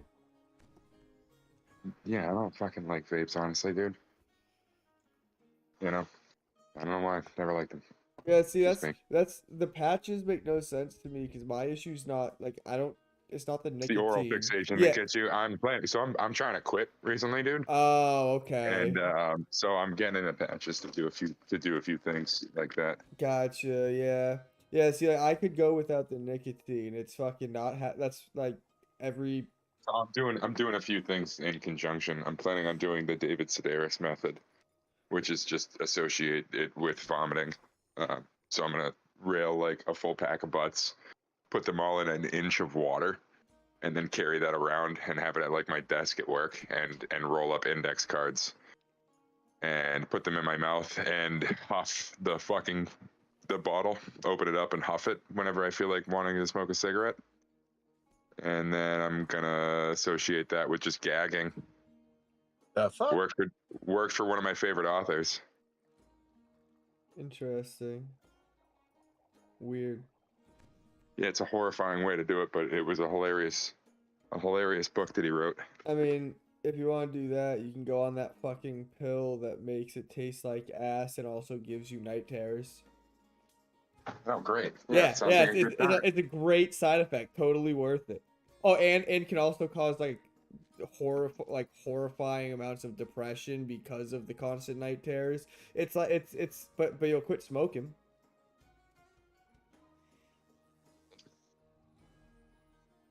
Oh, so Rennick, just so you know, I want you and I want all of you to then come up with something that Kamba can make for you, because Kamba's going to quickly ask you if he can make you some sort of thing out of wood. As I have the worthless carpentry skill, and in all honesty, it's totally worthless if I don't make stupid things with it. So I'm gonna Combo. make stupid things. You know what you're making me. What's that? The shield. Oh yeah. Oh I yeah. was thinking about grabbing the giant shield for that very reason, dude. No, it needs to be something lightweight that I can carry. We had this plan to put an immovable rod on the back of a shield and then have him teleport, activate it, and like stand in the air on a shield above the battlefield. I would be able to do that once a day with the immovable rod. That'd be awesome. And if I ever get knocked off, I just fucking wingsuit because I'm DeMarcus. Then you gotta wait a day to get the shield back and the movable rod. Nah, I would be able to teleport back up to it or do whatever I have to do, you know. And I think the immovable. How long does the immovable rod last? Yeah, No idea. let's engage it. I think. Yeah, there's gotta be a time limit on that, though, right? I don't think so. Causes the rod to Hold on, I'll be right become back. fixed in a place until you or another creature uses an action to push the button again. It doesn't move. Okay. Yeah, it can hold up to 8,000 pounds. I mean, you could technically make something wide enough to where, like, you just put it on. You put the platform on top of somebody who's prone, and then put the thing on that on top of the. So essentially, like fucking putting Mjolnir down on top of somebody who Basically. can't move it. Yeah, if it's too wide for them to reach it, they'll never be able to sit up. Right. I mean, yeah. If they can't reach their arms around to get to the button, boom. Get two of them and then do the whole like fucking try to climb the air. Yeah, it doesn't. It's not a certain amount of times per day or anything either. It's just No. whenever you push the button. So we've talked about that before. Just getting two of them and having shoes and having it at the bottom of your shoe and have it at the bottom of your shoes so that the button is at the toe. So every time you kick a wall, it activates, and you would just be able to walk straight up a wall using two immovable rods attached to shoes. Yep. You'd have to get two immovable rods, though. We already have one. Well, Yep. it looks like you won't be getting a second. Well, Alright, sorry guys. I have no idea what happened there. I restarted my internet for no reason. I guess it was my computer was Weird. the issue. So we're gonna get Tailspire spun back up here. But to continue where I think we left off, which was Kamba saying put him in the book. Yep. Yeah, Crowan laughs and he says, "Well, I suppose he earns maybe even a starter position. I'm gonna get good stats on this guy." And he whips his hand in the air, and this book appears. And it turns over towards you, Claude. And does Claude know how to read? Let's see. I mean, his intelligence is 8, so I think he can 8's sound things literally out, some of them. baseline for like reading and writing. Yeah. Yeah. I mean, he doesn't Okay. know a lot, but But he can read. All right. He doesn't know the big words. All right. So you look and you see a list of signatures. You see DeMarcus B. Windstorm's signature, but it's got like this weird effect where it's like this breeze of clouds coming through it as these letters undulate. But it's also very easy to read that this is DeMarcus's signature. You see Kamba the Libertort on there, back before he took on the title of Libertorter. You see Flint Firestone, Calabaster Severe. You see oh my gosh, you would see Sophia, the banker. You Yep. would see you would also see Jade Evercrest on that signature list as well. And as you're looking, he proffers you a pen, this quill pen, and he says, "I'm a bit of a collector. Those that are impressive, I like to get in my book. If you'd Well. be so kind." Sure. And then I will grab the inkwell, if there's an inkwell. Or is this some sort of magic quill? It's a magic quill. Oh, okay. Never mind then. I'll grab the quill and I will, just mark Claude down on there. No first, No no. surname, Claude. No, Claude's the only name I've had. An interesting name to be sure. How'd you So get it? It was given to me by the giants because when they found me in a clod of dirt that they scraped off the bottom of their feet. Huh. Well named then. Well named. Goat. My You real guys name watch- and parents I do not know though. You guys watch as this goat comes up to DeMarcus and starts booping him with his horns affectionately. I thought you were calling me goat. Dang it. No, sorry. You haven't earned the title. Thank you, yet. DeMarcus. Thanks, DeMarcus. I appreciate it. And Crowan looks at you and he says, "Well, you've got some interesting bearings there, my friend. Mayhaps I can put out a few feelers if you want. Maybe find out who your parents are." It'd be much appreciated. I've been searching for them and keeping my ears to the ground myself, but have had no luck. All I have from when I was young that was this rock, and this is all I had on my person when I was found. Do you And mind if I see this rock? I will show it to them. Okay. Describe the rock. It's just I was gonna say it doesn't look like anything really crazy. Looks like just a rock that has been gnawed on and chewed on that I've used as a chew toy for myself. Not a very good one for teething for a little baby, but It was used, and so it's smoothed some of the edges and stuff. And then on it, you'll see probably a few runes that I've practiced with the giants that kind of taught me and stuff like that. Okay. Other than maybe one or two that were there before, some etchings that were from the parents that I don't know what they are. Okay. So you he asks to see the rock. Do you hand it to him? Yeah, I'll hand it to him. Okay. He grabs the rock. He gently sets it on the ground, and he just starts pulling out of pockets that you're not even quite sure where he's pulling all these items from, but he's pulling out these sticks of incense, and he puts a ring around this rock, and he starts lighting the incense one by one, and he starts casting this incantation.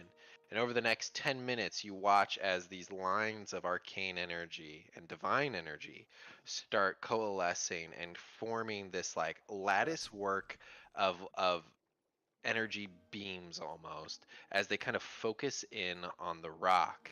And after about 10 minutes of trying to cast this spell, you hear a voice, this deep, growling voice.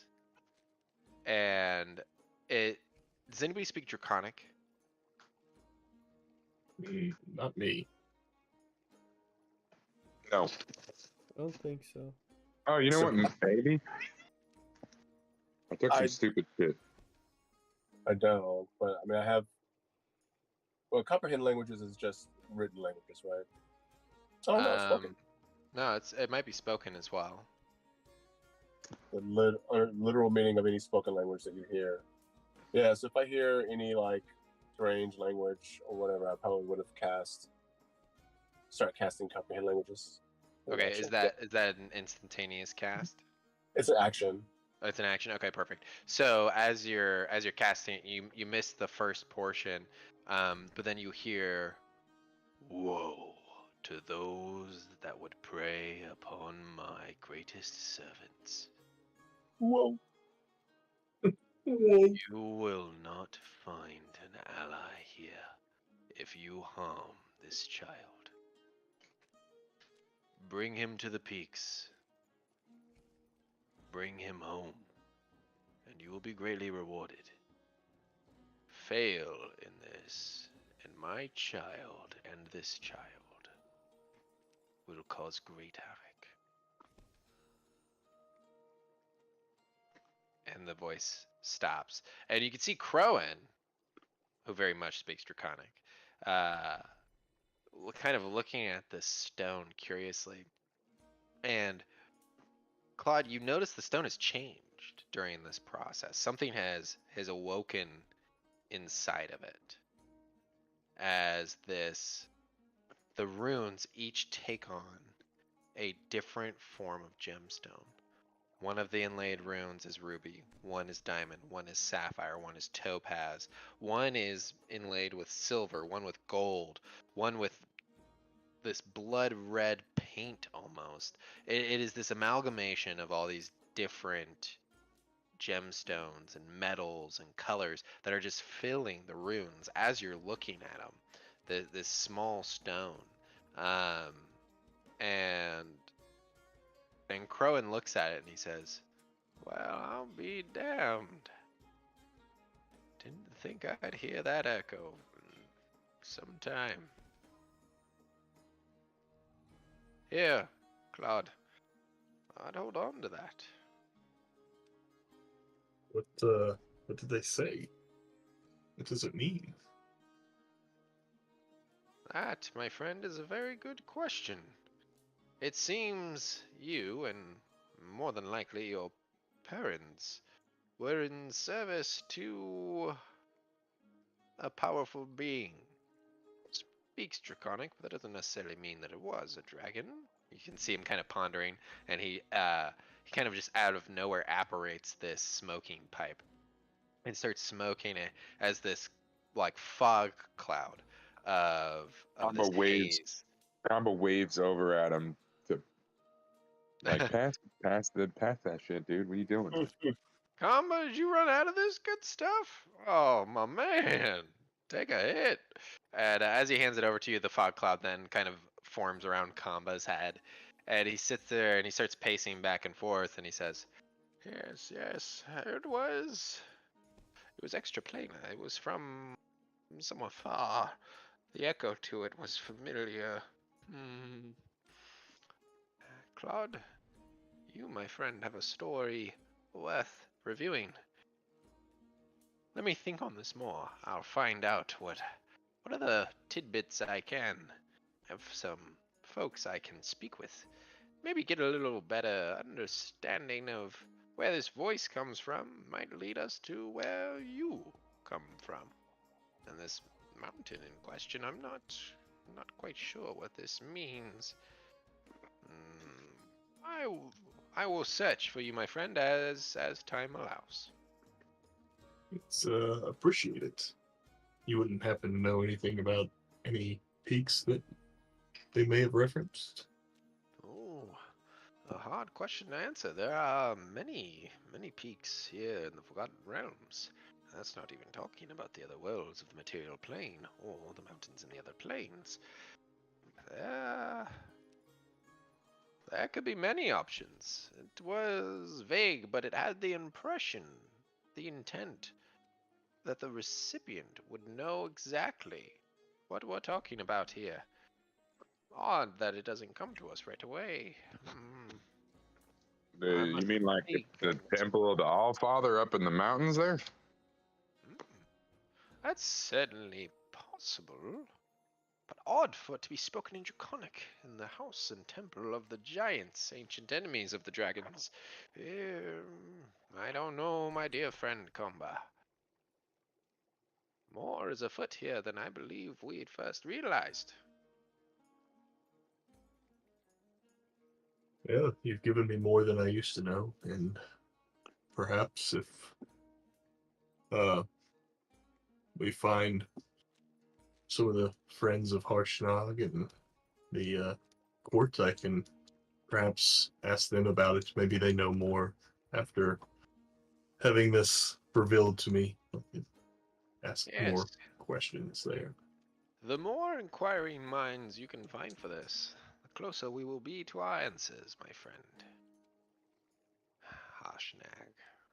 Such a loss to all of the small folk. He was a fearsome warrior and a good friend.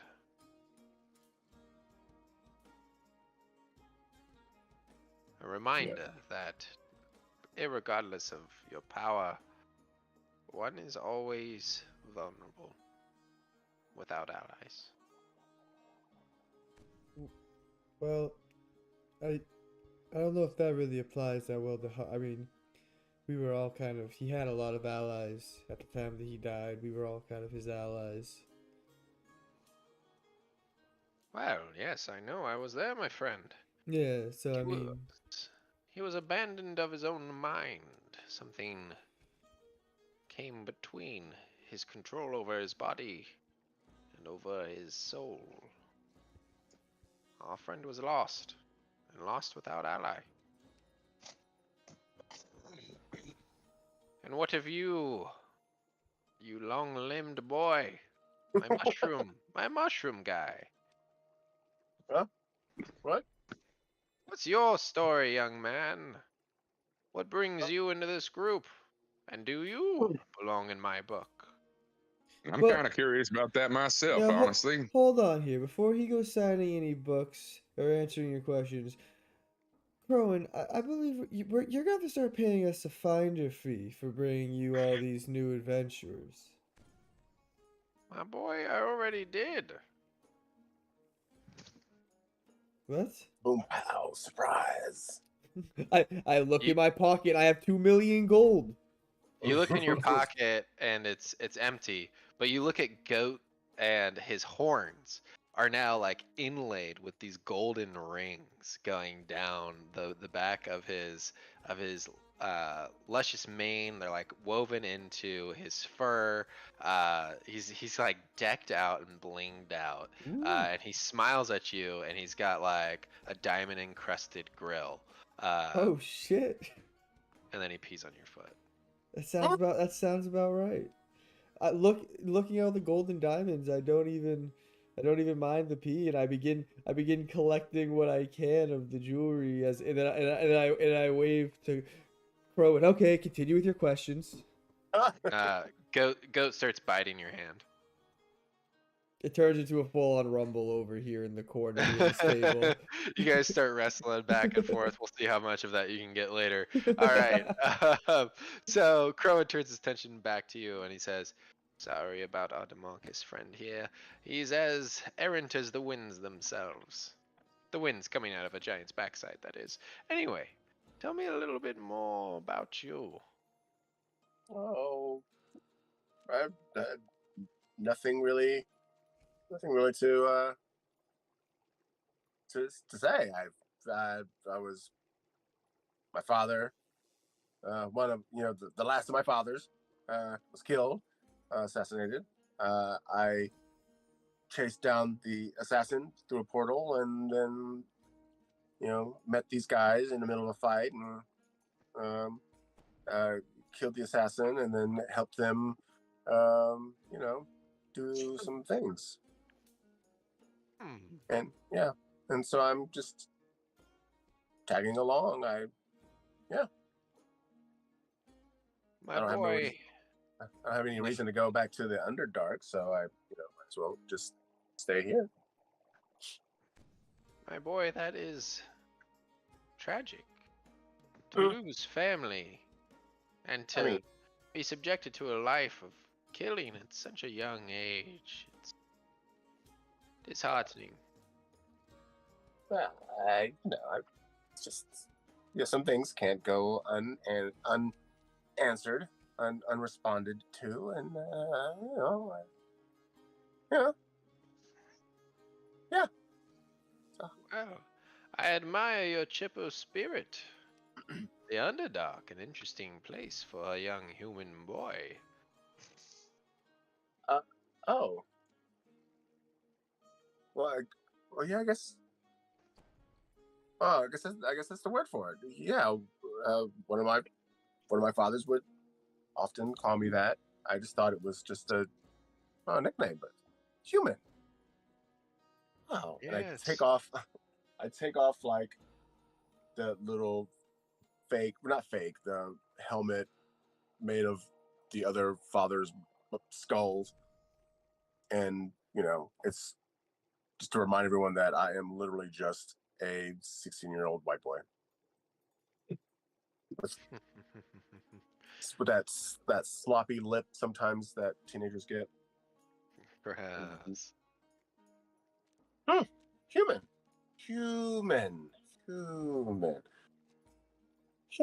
I'm human. I start walking around like to Demarcus. Hi, sticking out my hand. Hi, Demarcus. I'm human. And I stick out my hand for a shake. I shake your hands and to throw you off a little bit, see catching on to this uh innocence, the child innocence here. I go, human. I thought you said your name was Rennick. Apparently, yes, my name is Rennick. My nickname was not human. It is I am a human. Go figure. And I go to Claude. Hi, Claude. I'm Rennick. And I look at Demarcus. I'm Rennick, my name, but I am human.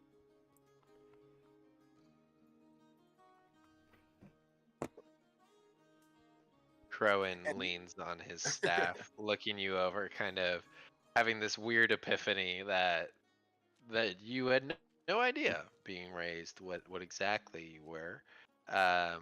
And he's looking you over and he says, "Rennick, an interesting name for a human child. Pray tell, your fathers, how'd they come upon you?" Why that name? Well, the one of my fathers told me that when they found me as a baby, I was uh uh I guess coming down from a hole, and they only heard, that's what they heard, just echoing, just rack, rack, like echoing, and that was they assumed that was, I guess, my name, and that's what they named me. So I'm Rennick, and I'm human. I continue my handshaking to everyone. As you shake Crowan's hand, he's got a strength behind him, belying this facade of an old man. And he grabs you firmly, and you can feel ice up one arm, fire down another, as there's this like magic coursing through you, and your eyes become brighter, and his eyes become brighter, and you guys are looking into each other's eyes. And it all happens in such a fast moment. And oddly, you see this, and everyone, you see this. You don't see anything remarkable about this as the outside viewer until you kind of see this revulsion come over Crowan. And his eyes, around his eyes, he's got these black veins that start appearing, and they look like they're starting to like crawl and spiderweb across his face. And he actually lets go of Rennick and just turns to the side and hurls and just vomits all over the marble floor. And he starts like waving you guys off if you try to approach. And one of the unseen servants, you assume, has immediately come over with a mop, and there's just a floating mop there, mopping up the vomit. And he turns back around to you, and he looks normal again. And he says, Rennick, I apologize, my boy. I'm rubbing some of his vomit on my person, just not even thinking about it. Just naturally, oh, there's fluid on the floor. I should probably rub myself with it. Okay. Rennick, I But- am sorry. It's not often one is faced with. What are you doing? That will not hide your scent from those that hunt you, my boy. Oh, I did. I'm sorry. It's just second nature. I didn't realize. I'm sorry. I didn't realize. Sorry, I didn't realize I was. I didn't realize I was doing it. I'm sorry. I Oh, just, old habits die hard, I'm sure. But while this will help you against the more corporeal and anchored people to the material plane, this will not protect you from what hunts you. My dear boy, there is something far darker to your past than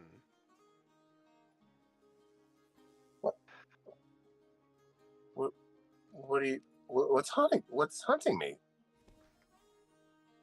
it's hard to say.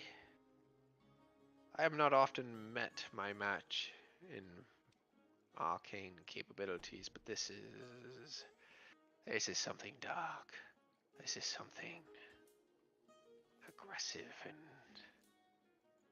violent and manipulative and tricksy. It's everything foul in this world, and it has been incarnated, and it wraps your very soul. But light shines through. The innocence and purity of the youth is something that is often sought in evil deeds, dark incantations. And that's for a good reason. There's a lot of power to one's soul, especially the young. So new to this world, so alive, with the divine fire that brings life to us all. And yours has been caught in the middle of something. Gamba and Demarcus, you have brought me the most interesting of friends. I I'd like didn't just come here to bring them to you there. I got my own bones to pick with you there, Crowan. Oh, I was wondering when this would come. Give me a moment, Kamba, and we'll hash out some old grievances. Rennick. Rennick. Rennick. I am zoned out doing that thing again where I'm just fucking picking my nose. Like, just zoned out. Rennick. Flair aus Rennick.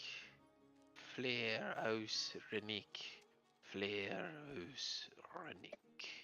And as he starts saying that, you realize that last portion is part of an incantation as you feel this thickness grasp at your chest.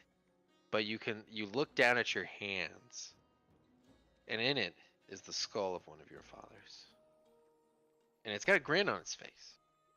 Not the grin of a skull that you would normally see from all the exposed teeth. You swear to God, it is smiling at you.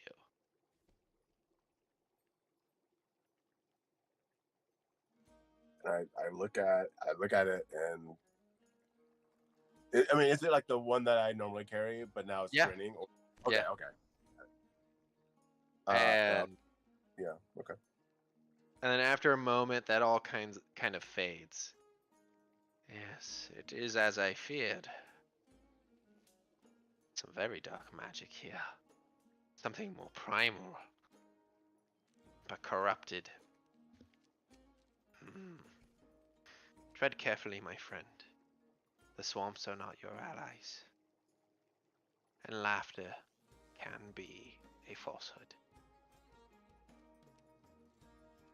I just kind of mumble like, so that voice in the forests at night are real? But I'm not asking anybody. I'm just like saying it, kind of like out loud. He's Yeah, got let's his take a- eyes closed and he seems like he's kind of racked by something.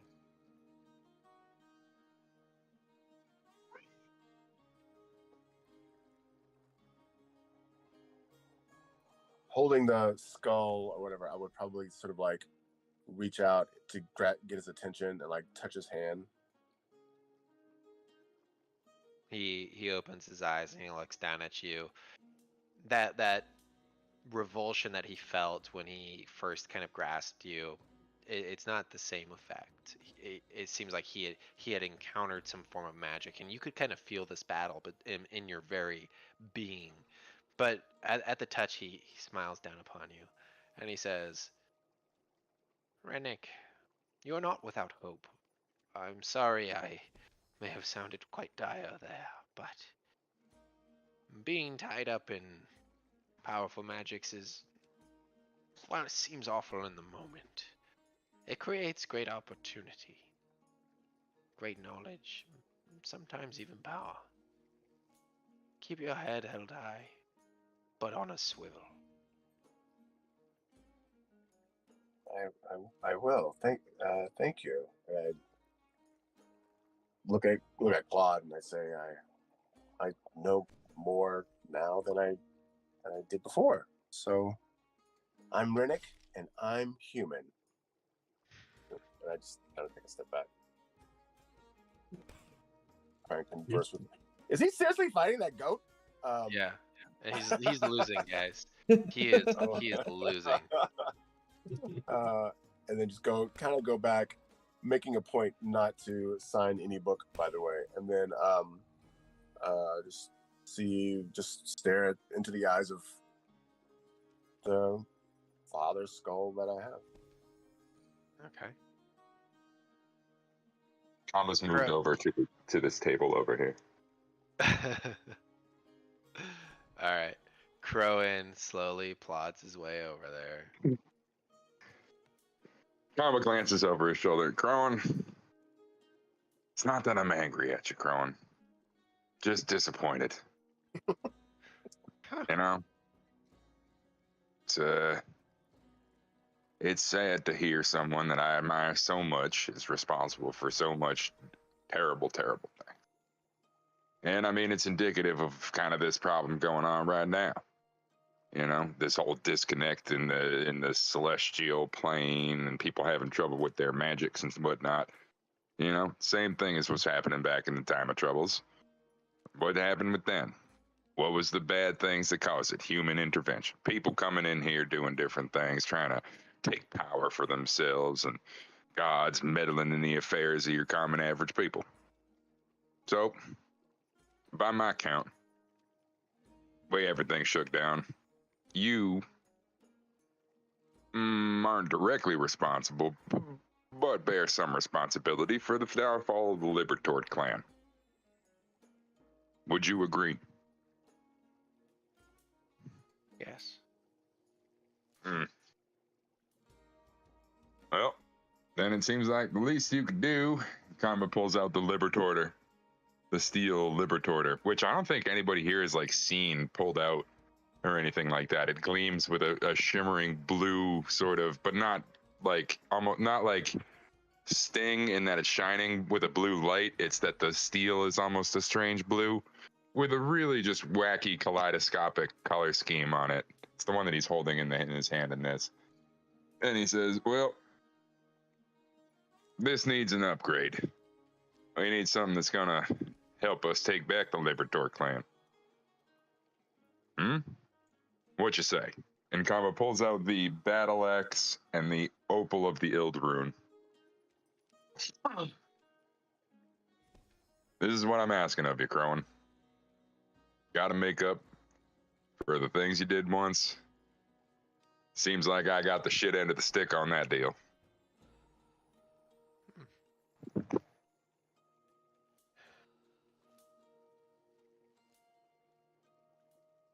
Kamba,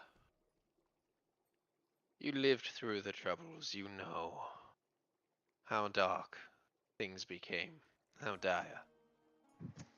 I don't defend my decisions.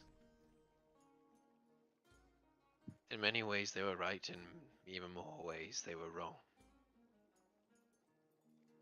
I will of course help you. You are my ally. And I do so not out of guilt, although I certainly feel my fair share. I do this because I respect you and what you're capable of and what you've persevered through. And because I believe you are capable.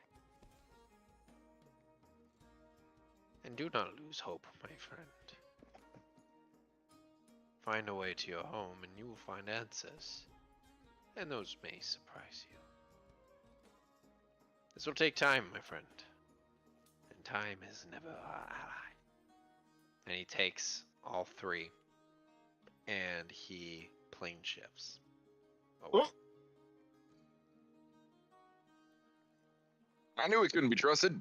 Never trusted him.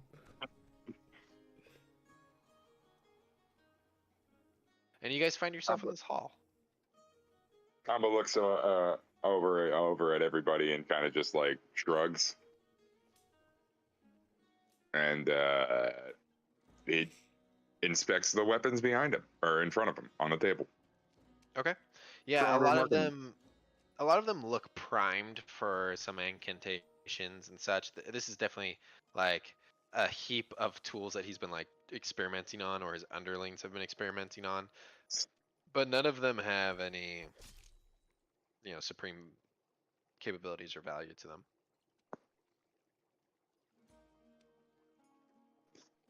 Is there a net? A net? No, there's not a net. Hey. Who's in that? Hey now, Claude, we gotta be working on that throwing me 30 feet kind of thing. That's pretty great. I know, right? We're gonna be doing that way more. It's flying portal. pretty much as fast as you can run, right? So Yeah, I just double your movement. that's pretty insane. DeMarcus, I'm gonna be moving like you pretty soon. Now here's the thing. Over there DeMarcus trying to is wrestle this not paying goat. attention at all. Combo. Now, Claude, do you think maybe if you could hit me against like a wall. Here, try it right now. Try it right now. Throw me against that pillar and try to like ricochet me and hit that torch. Are we doing like Green Turtle from Mario Kart kind of thing? Here, Rennick, you stand right here. Oh, why did that happen? Holy crap. Why is this happening? Anyway, all right. Okay, stop with my goddamn auto scrolling mouse. Oh no, everything is lost.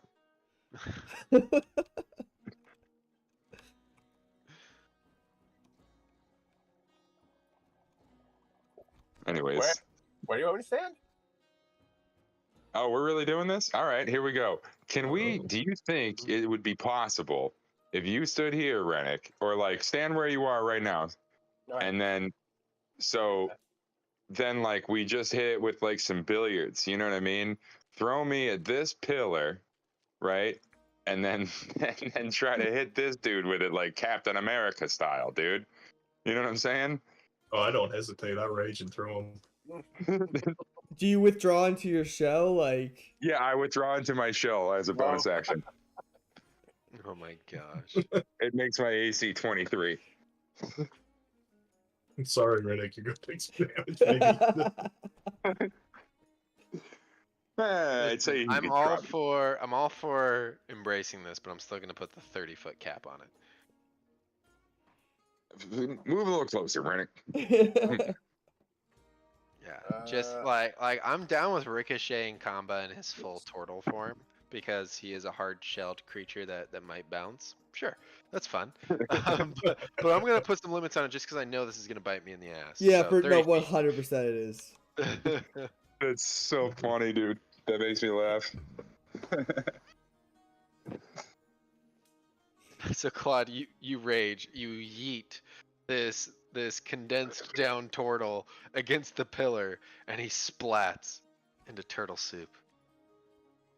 Calm, roll a new No, I character. don't, Ricochet. He bounces Please roll. off. He bounces off and he Ew. slides and comes to a stop right in front of Rennick. Okay, we'll have to work on that. I applaud. And then he pops out. Yeah. I applaud as though like that was clearly what you wanted to happen. Clearly, that's what you wanted to happen. So good job. Wait, is that not what you wanted to happen? No, not quite. Oh. Where do you think Crowan went to? I mean, you got enough swords on your back, too. When you're on shell form, you're pretty much like a spinning freaking top of death, probably. Well, Dave hasn't deleted them from my character and uploaded it here. DeMarcus hasn't. And so those are actually your swords. We can grab one of these shields and stick some swords or some daggers on the edges, right around the end. Stick it on your back. Ah, yeah, okay. How do the shields look? DeMarcus, come over here. I got me an idea. Right now, I'm in a full-fledged anime battle of teleporting and fucking it's almost like flash stepping continuously as they're just clash of wind and air as me and this goat battle it out. And then I appear next to you and start looking at the shields. The goat rams and finally does the last hit point of damage to you and you fall unconscious.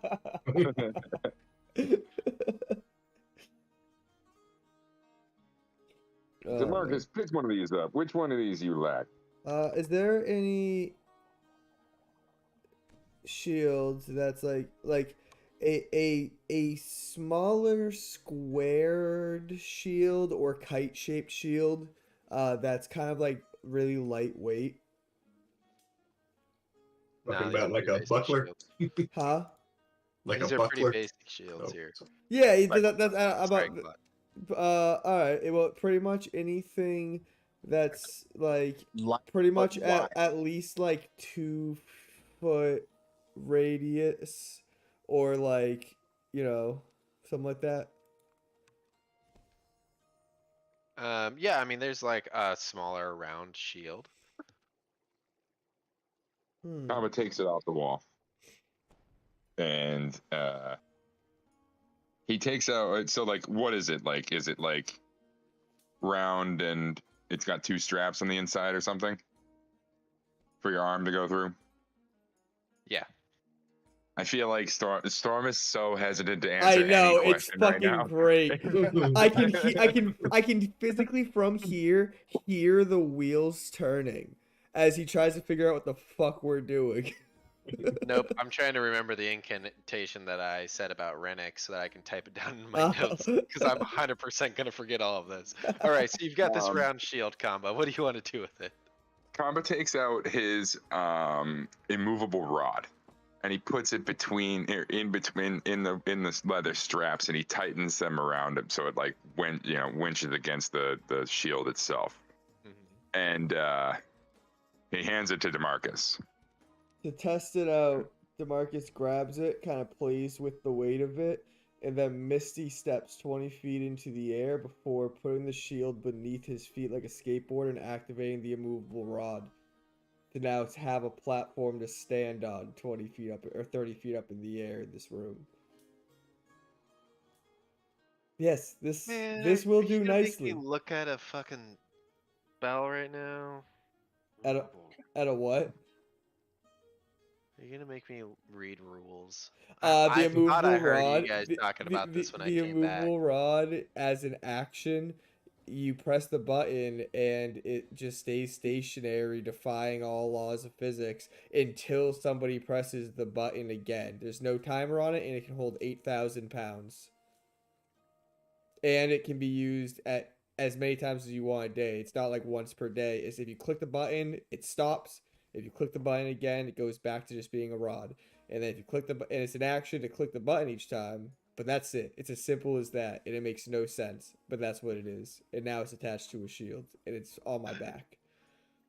Okay, sounds good. You guys and your damn bullshit.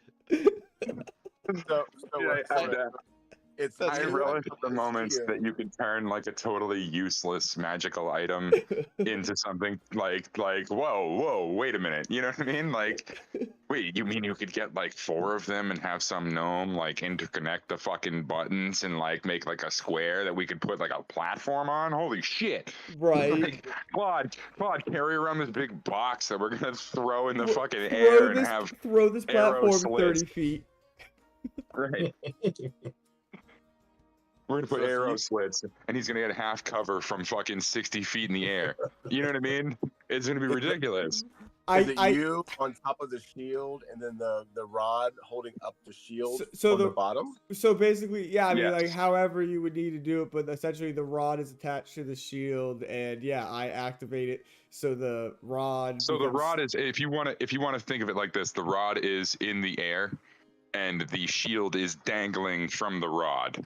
Not dangling per se, but tightened to it. Yeah. But that's the way you could think of it gravity-wise. And then I'm just standing on the shield.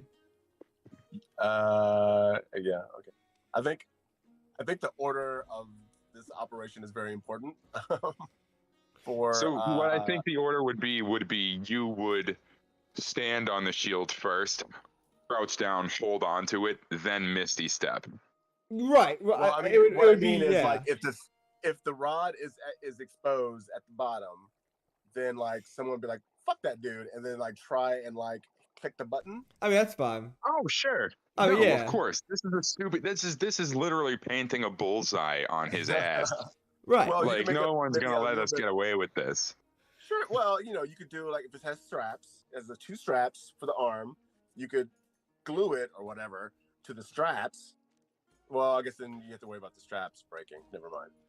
I mean, it's a wooden shield. You know what I mean? Like, yeah. it's not an unstoppable move, but it's gonna happen. It's gonna be a thing that happens. I mean, it's gonna be stupid when it yeah, does. right. Like, if a fucking giant throws a rock at it, Storm can be like, "Yeah, the shield breaks. Fuck you," and then I'll have to like get the rod out of the air later or whatever. But like, it's gonna be a thing. It's still really funny. Listen. Why shouldn't you give me one reason why we shouldn't do this? The immovable rod is an incredibly powerful It's magic item. broken. Yeah, that's only all worth about how you use like it. And I'll be honest, I don't 200 gold. see the use case doing it this way, but you know what? I'll probably be proven wrong. You crafty sons again. You don't see the what doing it this way? The use case, What's that? like how to use it or how it's going to be used. Yeah. I feel like nothing has changed.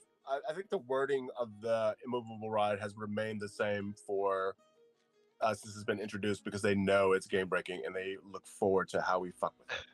Hey, keep in mind a strength check of DC 30, which giants can very easily Oh, hit, for sure. can move this. Oh, 100%. But I'll be 90 feet in the air, raining magic missiles down like a bastard. Or dive bombing off of it, casting a spell, and then teleporting 90 feet back up onto it as a bonus. You know, the options are endless, Storm. The options are endless, and I just painted the biggest bullseye. I paint the shield like a fucking target. I dare people to. I love it. Where the I hell love is it. Rowan? Take a point of inspiration. my you son of a sword. gun. Hell yeah. All right. Yeah, so you guys are kind of like joshing around in here. There's like unseen servants that are just kind of doing their job all about you. A couple apprentices come in, and you realize a fair amount of time has passed, and Crone has yet to return. Well, I mean, we could always come back later if y'all want to go shopping for Yeah, we things. can go shopping and come back. That sounds good. Say, How about it uses the teleport circle and heads to the Phantom Sea Coast Co. But unless somebody else stops him to do something else. I want to whisper to Kama first and kind of look over in the direction of the goat and be like, "How much do you think we can sell that goat for? I mean, did you see his grill? That's Crowan's goat, man. That's Didn't that actually, come I from mean, the... well, that's the goat that like I stole and tried to feed, and then Oh, I that's thought, and the- then I you thought fucked it that was the goat after dragon you fucked that lady, dragon. right? And then I thought it was the dragon lady, so we tried to catch it, and then it wasn't the dragon lady, and then now we you- just, yeah. And now you're trying to sell the goat so we all forget that you had sex with it. Well, I mean, I get it. But, Wait a minute. So you know. we can't have sex with corpses, but we can have sex with goats. no, you can't have sex with goats unless it's actually a dragon lady in disguise as a goat. And not Well, no, while it's in the there are goat those- what form. You about still those- don't do it in the what goat about those unless goat you're people? also in a goat form. And then it's Remember okay. when we fought those goat people on top of the mountain? Well, yeah, but those are Or you people. fuck They those? have rights, and those just because they're kind of goats. And doesn't so mean- you're saying what, that goat don't have You're- rights? you're- I Todd, went- I you're a went barbarian. fuck- Can you speak with animals? I wouldn't fuck a turtle, but yet people fuck you, and you it's like, oh, like, that's not fucking bestiality to fuck a turtle. That's not. We don't have the proper genitalia for that kind of interaction. I don't know what That's kind not of how genitalia. we lay Wait, clutches of you eggs don't have and a then I dick? fertilize it using a spray like a mist. What do you guys do? Oh, I take copious amounts of notes. we should talk about this at some other time. Okay, on to Phantom Sea Costco. You see that the goat is standing with a piece of paper in its mouth. I go grab All the right. piece I of mean, paper. like, I guess we can get. I mean, I'll give it a check if you want to try to like take some things off of it. What do you want me to do? I Sell really, the goat? You want to pick it Yeah. up? It's got a letter in its mouth, and it hands it to Demarcus. Demarcus, it is summons to the court for aggravated assault and attempted thievery from Mr. Goat von Gotenstein. Oh, He's a very litigious goat. I eat the paper, and as I'm chewing, I go to the store.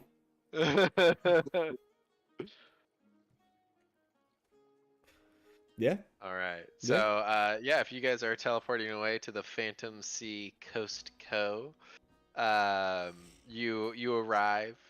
You see this big warehouse, and there's like these weird wooden carts that have like these wheels on the bottom. They've got like a little platform that you can set stuff in, and then there's this little wedge of wood that then supports this bigger kind of like cart, but it's got like all these slats in it for some reason.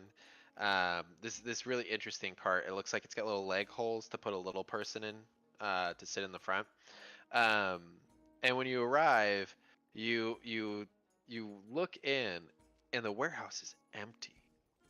And there's just a couple of people wearing these like red vests, and casual clothes underneath, and they're just kind of scratching their heads, looking around at this completely empty warehouse. Which Kamba and Demarcus, last time you were here, it was packed to the gills with all sorts of stuff: adventuring gear, normal stuff, weaponry, magical items. It had all of this stuff, and now there's literally nothing on the shelves.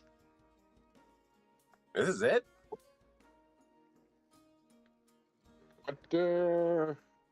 What happened here? If you're asking one of the employees, they look up, and they've got this weird magical contraption. It's kind of L-shaped.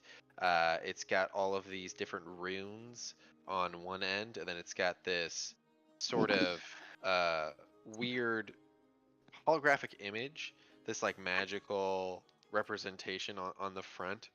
And on the back side of it, you see that there's this like little runic icon of it looks like a piece of fruit, maybe with a bite taken out of it. And he's like tapping at these runes in this really weird configuration with his fingers. It's very odd. And he looks up and he says, "Well, I hate to say it, but Phantom Sea Coast Co. is going under. We had a bit of a theft issue. I don't know if you'll believe this, because I don't know that I believe this yet. But this, what we assume was Dragonborn wearing this cloak, came into the store, was doing some shopping, right? I go up, ask it if it needs anything, and I hear some weird snickering going on. And I'm like, what? That sounds like it's coming from his feet. And I shit you not, they opened up this cloak, and it was 3 kobolds standing on top of each other's shoulders. And all of a sudden, warehouse packed to the gills with these kobolds. They're crawling all over the place. And items start flying off the shelf. And we're looking about, we don't know what's going on. The carts are moving of their own accord. There's all these invisible little clickety-clackety kobolds just walking all over the place.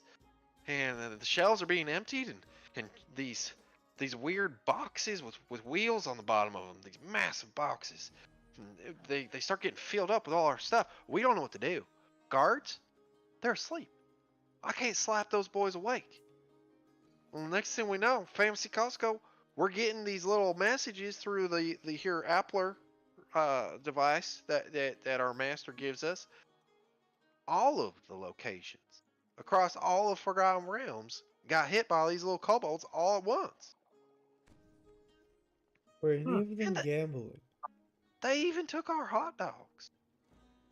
Not the hot dogs. The hot dogs. We ain't got nothing left.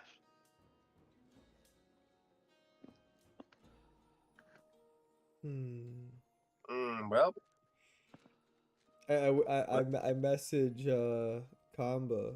I think this was Callus's kobolds there, the ones setting up shop over in Tribor. Oh yeah, oh yeah. So y'all ain't got nothing here? No, going out of business. Oh, And it all must go kind of thing. it all my went. friend, it all went already. We ain't got nothing left. I don't have a job anymore. Y'all hiring? Yes, if you pay us 50 gold a day, you can adventure with us. Oh man, it's more than my pension, salary, and investments all combined for the next 20 years. I mean, we just got 126 gold just for showing up someplace, so it might be an investment. It might be an investment. Just, Yes. Man, who would have thunk adventuring would pay so good? You know what?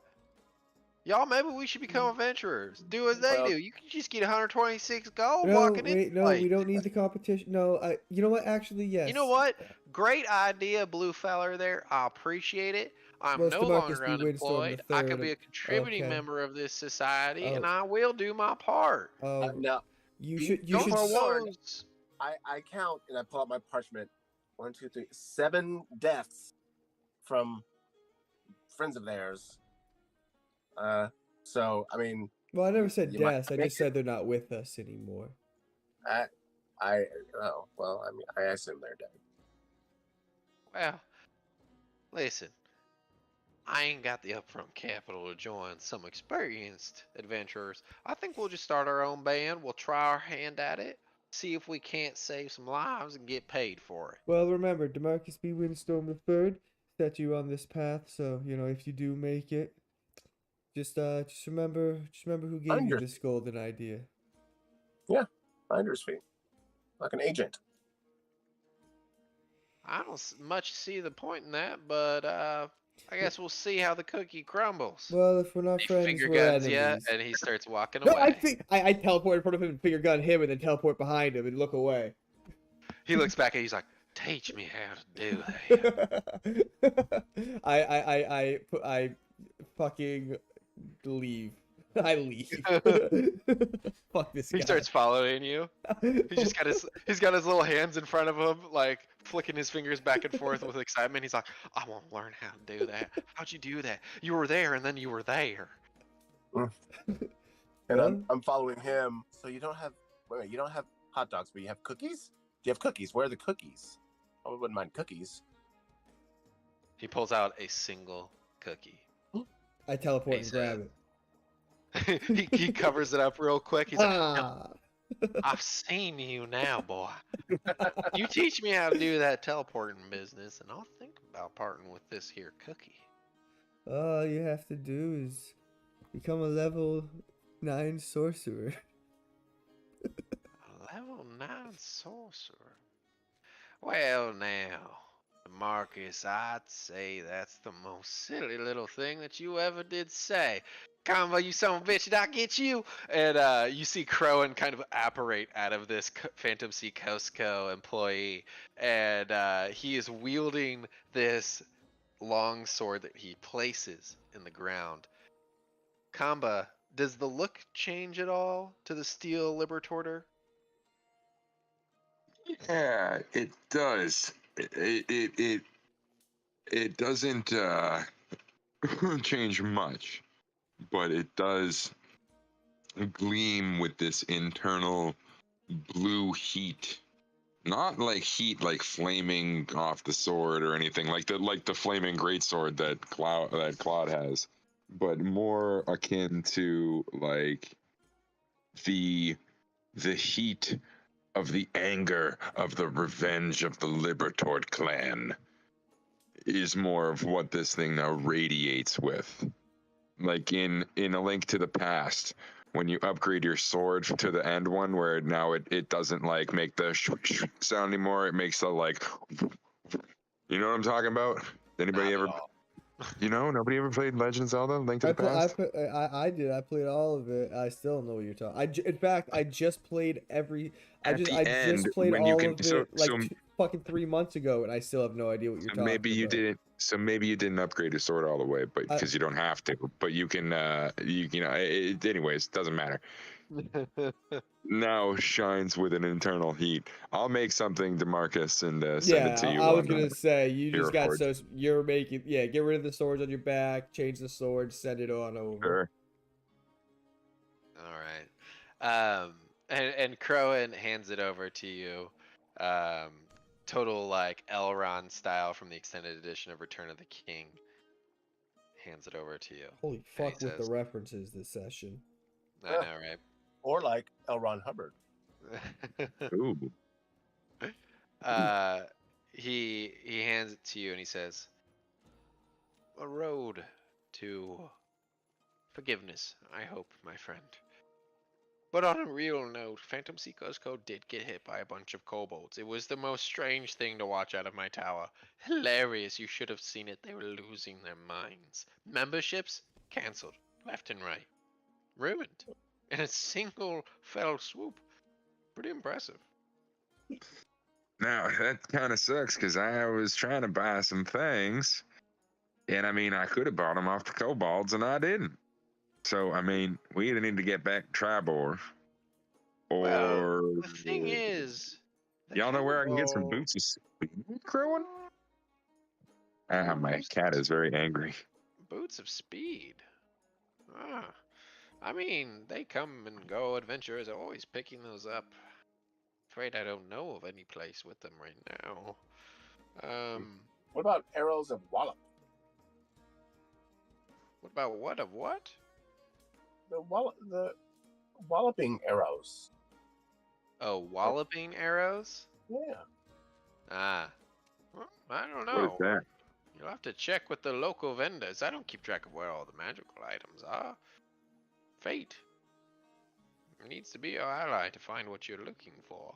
But Phantom Sea Costco, while they are a major corporation operating in many of the major cities of the Forgotten Realms, they are not exclusive as far as who can offer magical items. Keep your eyes about. Search. You may find them out in the wilds, but you also might find them at a local vendor. And I am personally a proponent of supporting local businesses.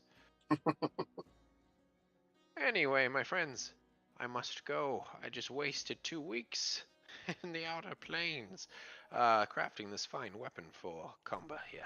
I wish you the best of luck on your next stage of your adventure, and I look forward to hearing more stories. Ciao! Holy, And he holy, just disappears in a billowing smoke cloud. holy smokes! It's been 2 weeks. We've been here for 2 weeks. No, you guys I have been think here he for meant like that. I 2 think hours. that he meant. I think Oh, he I meant know. that he spent 2 weeks in another plane of like existence, outside of our time and space. Oh. Yeah, Rowan does weird stuff. You don't know what humans are, but he says outside of time and space, and your response is oh. I mean, I don't believe that you understand that. Not a single part of me believes that you would. What? I mean, I just assume it's some other place, time and space. Okay. I accept it. I accept it. I accept a talking turtle. Sorry, no offense, turtle. Oh yeah, Yeah. he gets very mad about the turtle thing. You gotta be careful with that. I mean, not so much mad as just, like I said, disappointed.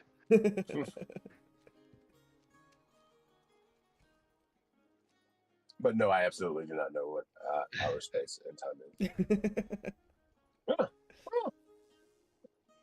All right, guys. Marcus, Well, that if is you could. where we are going to end our session this evening. I hope that was fun. We had a lot of silly characters today. We will reconvene next week, and then the following week is Halloween. Wait. I don't know. That's right. It's a Tuesday. Tuesday the 31st. I don't know if y'all are going to be playing. I don't know if I'm going to be playing. So more to come on the Not 31st. sure. You know what? If we're not sure, why don't we just plan on not playing on the 31st? And then, although I think I'm out the following Tuesday. We'll see on the 31st. Yeah, exactly. We could always And switch it to maybe- another day during the week if everybody else. That was if going to be everybody, my yeah. next suggestion. Maybe we move it to another day of the week. We'll play that one by ear. But otherwise, we will play on next Tuesday, the 24th. For Claude and Rennick, if you guys leave me a review on Start Playing, your next session is free. So it's hugely helpful for me as I plan to do more campaigns in the future. Helps attract more players. So if you think I've been doing a good job, please consider putting in a review. We'll get you a free session.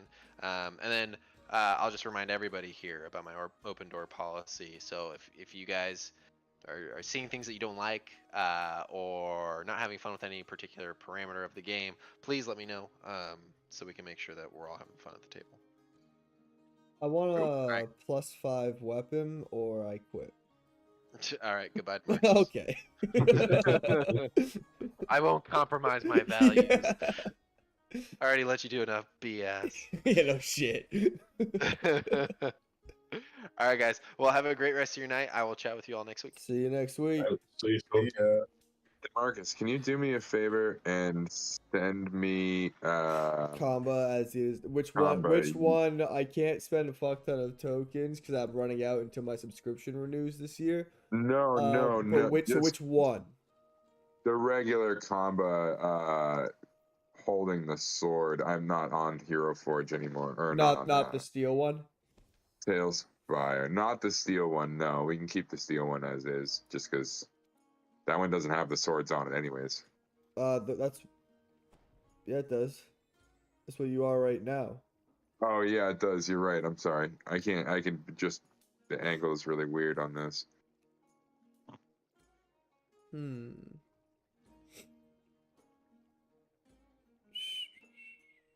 I actually have no idea how many tokens I have left or when the subscription's renewing. Interesting. Let me see real quick. I'm curious now.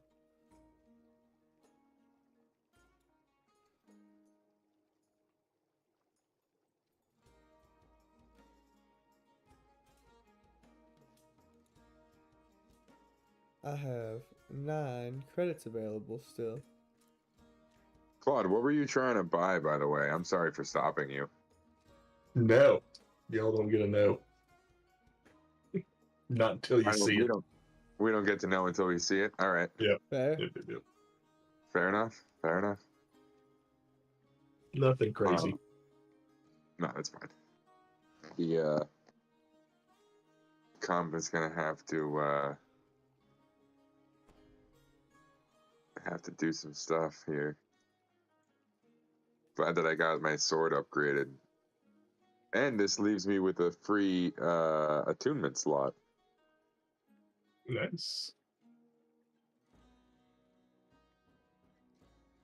I think I got that ring I can give you back that you gave me out that I can't attune to.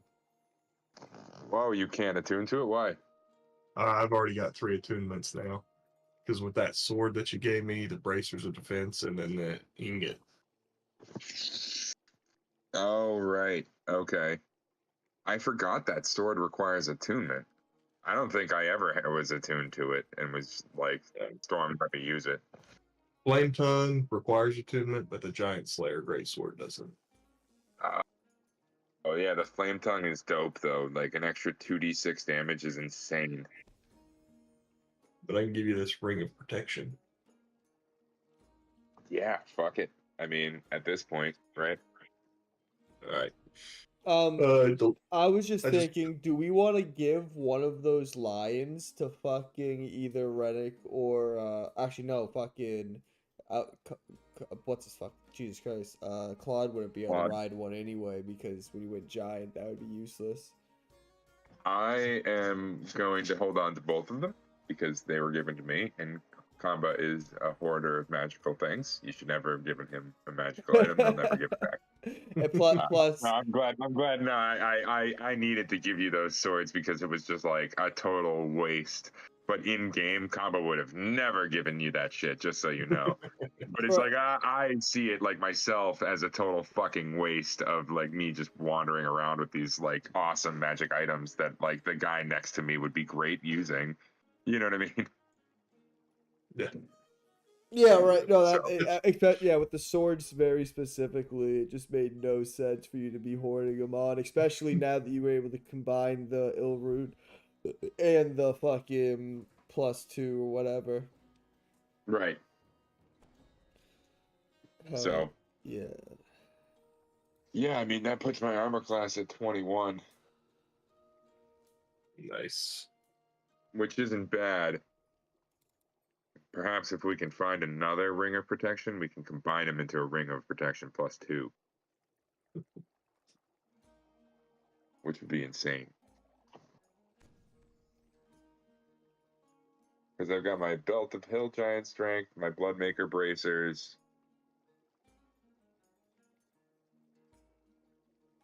And now I don't have the opal of the Ild rune.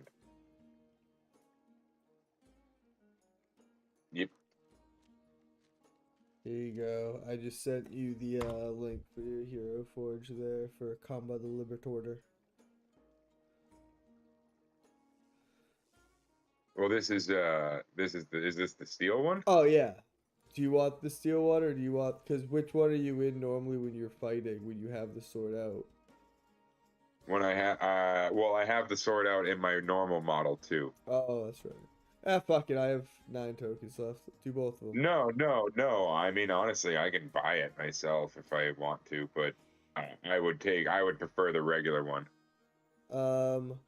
You. That's right. What is Kamba actually wearing now? Are you still wearing the gold red suit?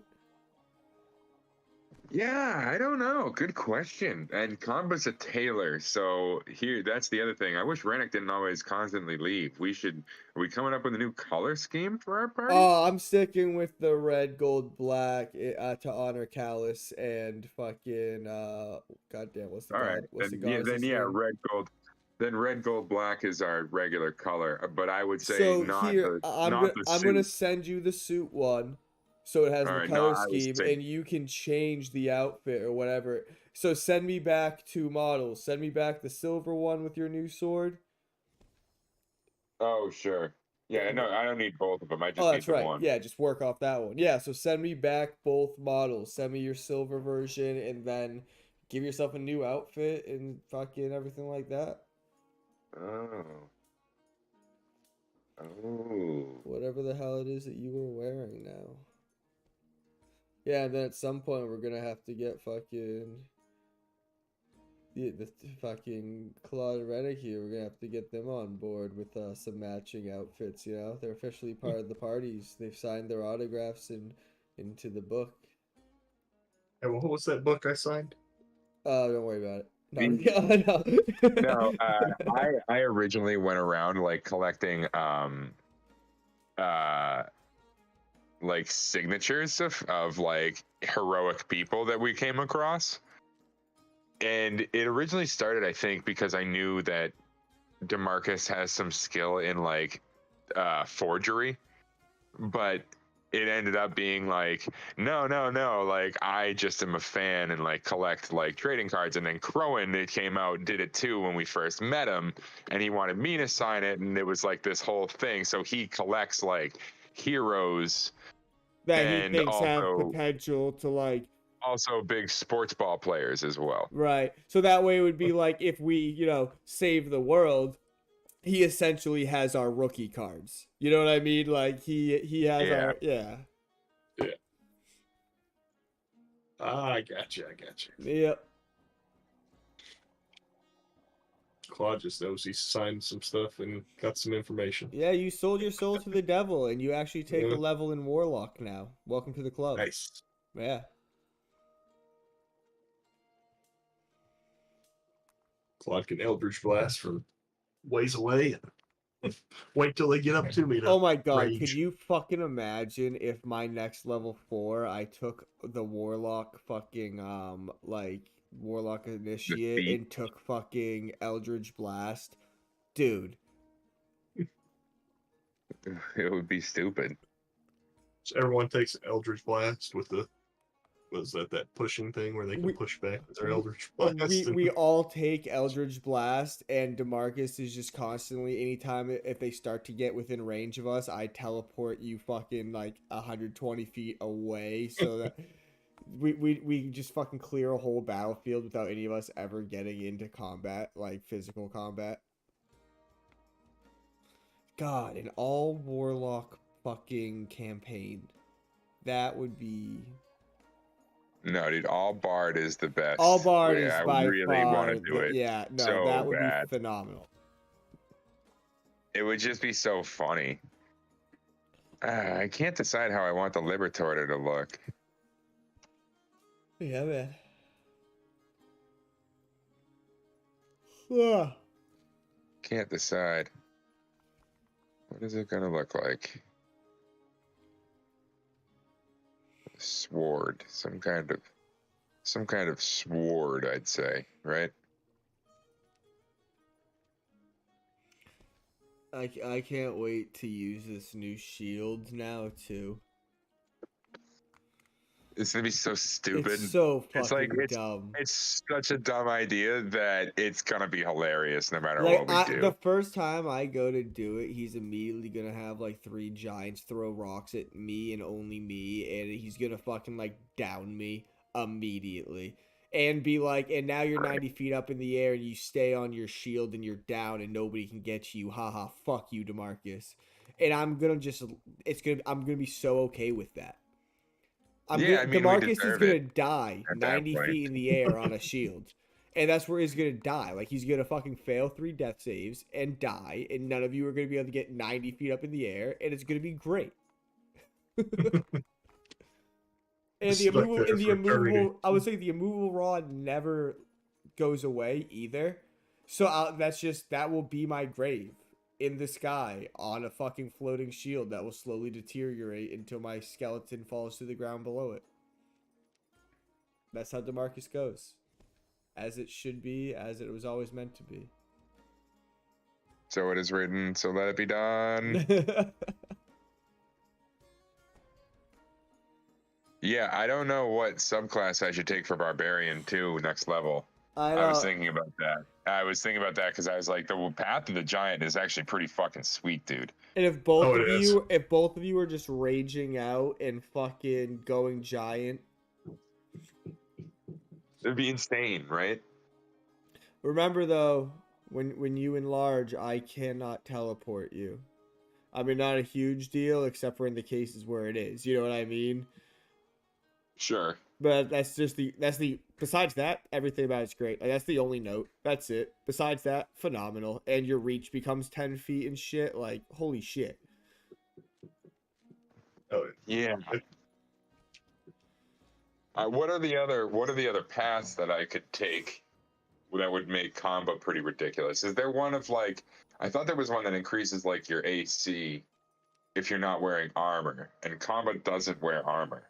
If you want to increase your movement speed, which is what you've been talking about, then you could take the Totem Warrior path, Path of the Eagle, which is what Lennis has. Which is if you're in a rage, you can dash as a bonus action, and any opportunity attacks against you have disadvantage. Okay. So I mean, just like you, so there's gonna be a fun. Cause so first of all, right away, if you do the path of the Totem Warrior, there's like 6 totems to choose from, and then there's like 10 other subclasses too. So it's gonna be something that you're gonna have to really put some thought and research into. Oh yeah. There- I hear that. When it comes to Barbarian, dude, there's a lot. Like you're gonna have some options. Well, I like the idea of that. I like the idea of I like the idea of being able to be huge and use my potion of growth, which I've used a lot over this campaign. Yeah. Claude, you have no idea how many potions of growth we've gotten. And fucking strength before he had the Hill Strength, Giant yeah. strength. It's literally an ongoing joke, which is why we all laughed when I rolled it and I got the Hill Giant potion. It's an ongoing joke that at least once per time that we roll on a loot table, we get a fucking strength potion. nice. And I still have a potion. I still have a potion of Cloud Giant strength, which is like a 27 strength. Yeah, so that'll come in handy at some point. Yeah, that's gonna be like end boss kind of thing.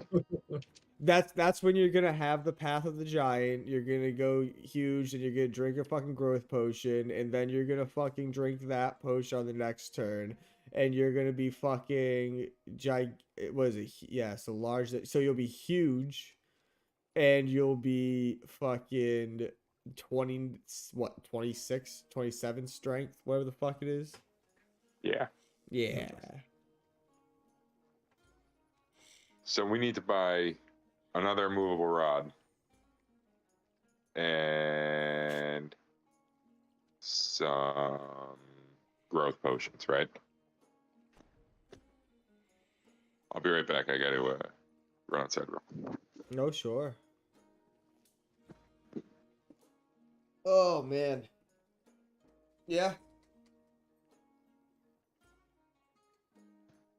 Now what can we get Claude? I don't know what Claude needs. I mean, he's pretty freaking crazy right now. That's how I feel whenever we go shopping, which is why I just hoard gold.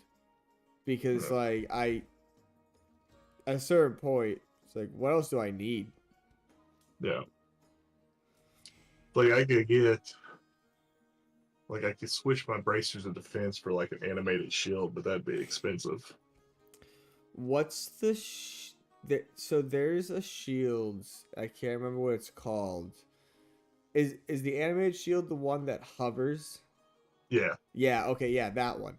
Yeah, I wanted to get that as DeMarcus because I can't hold the shield and cast spells. But if I had animated shield, but I'm pretty sure we got the price of like fucking 8 or 9,000 or something when I tried that.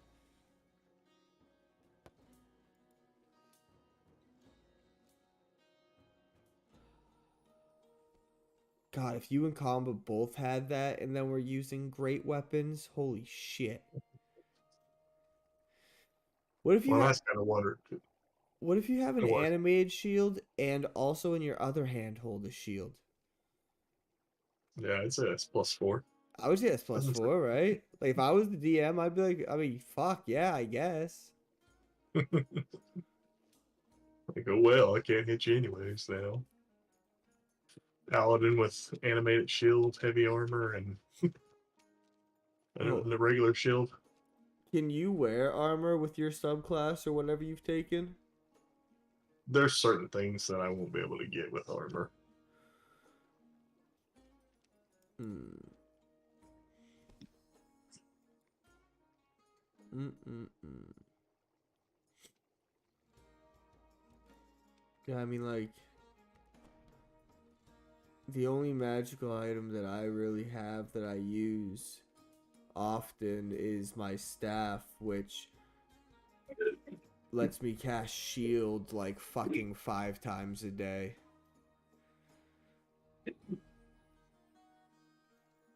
Besides that, it's always so hard for me to come up with fucking, like, what do I need? Yeah.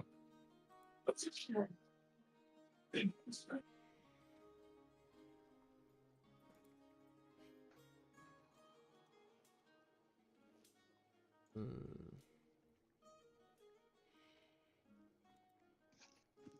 Yeah, I can't decide. Movement speed or armor class? What do I want to go with? That's a hard one.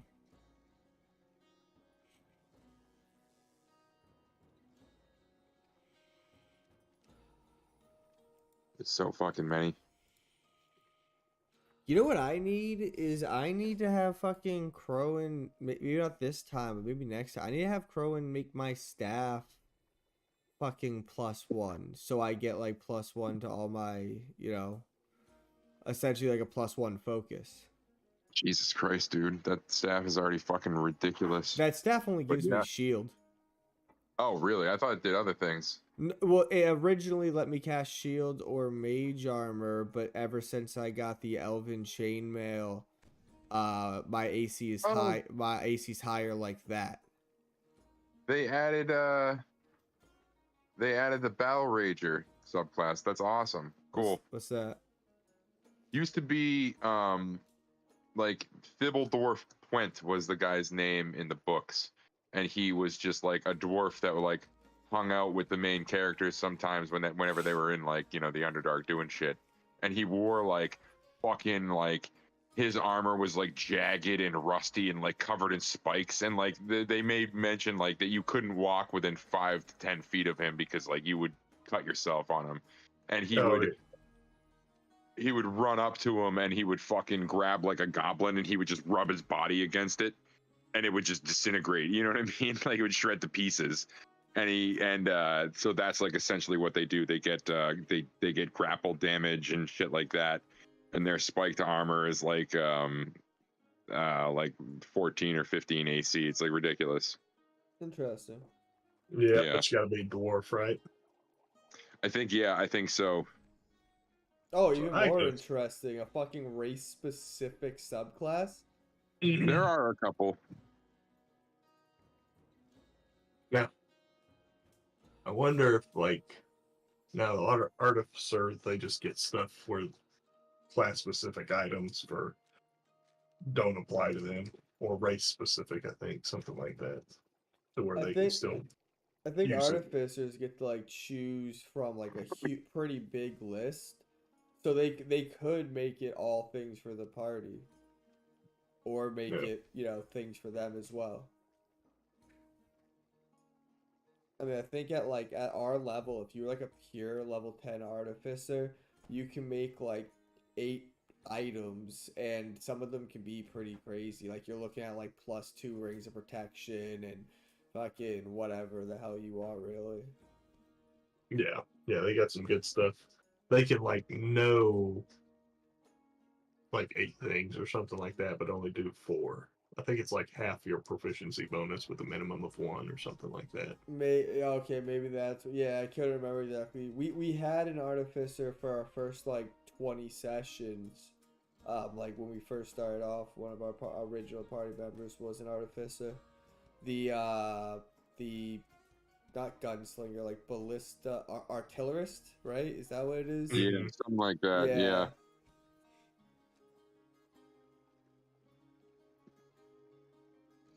Yeah, definitely had some handy shit.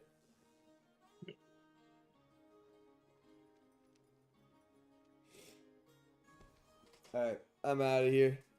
We'll talk to you guys next week. All right. Alright. Hold on. Wait a minute. All right. Oh, God. All right. Barbarian Path of the Zealot. Oh yeah, but we don't have anyone that could res you. That'd work a lot better if we had someone that could res. What's zealot? Why is that? While you're raging, first creature you hit on each of your turns with a weapon attack takes an extra damage 1d6 plus half your barbarian level.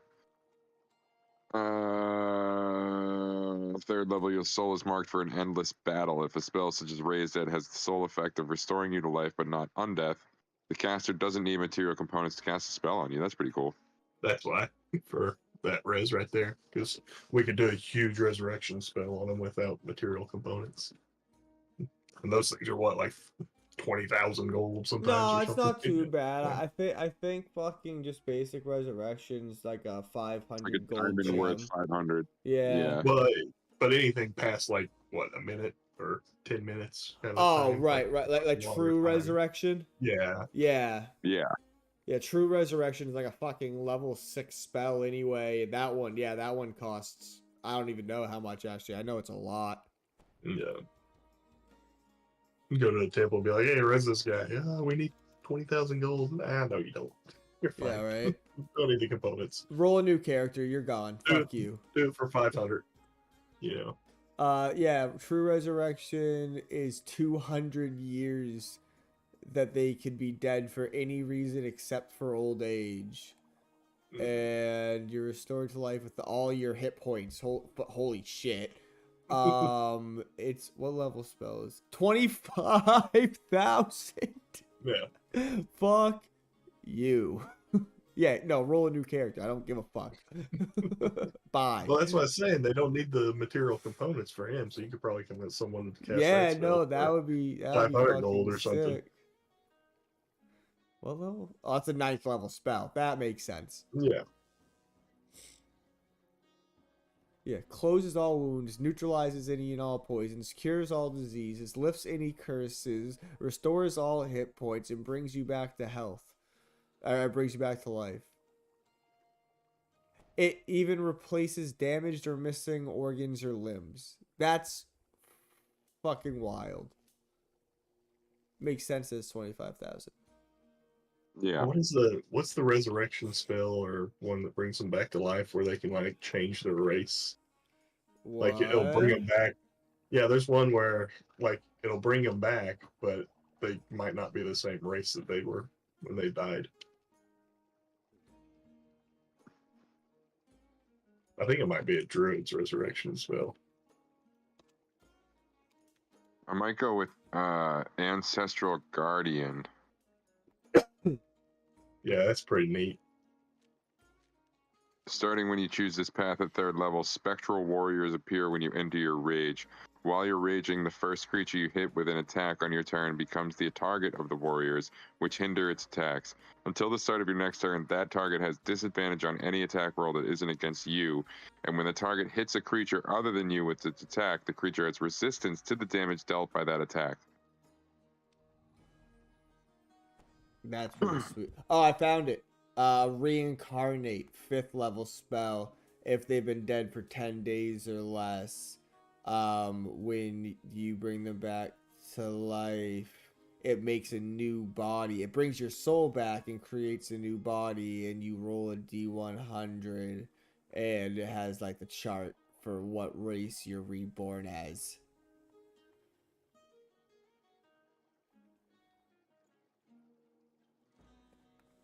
Interesting.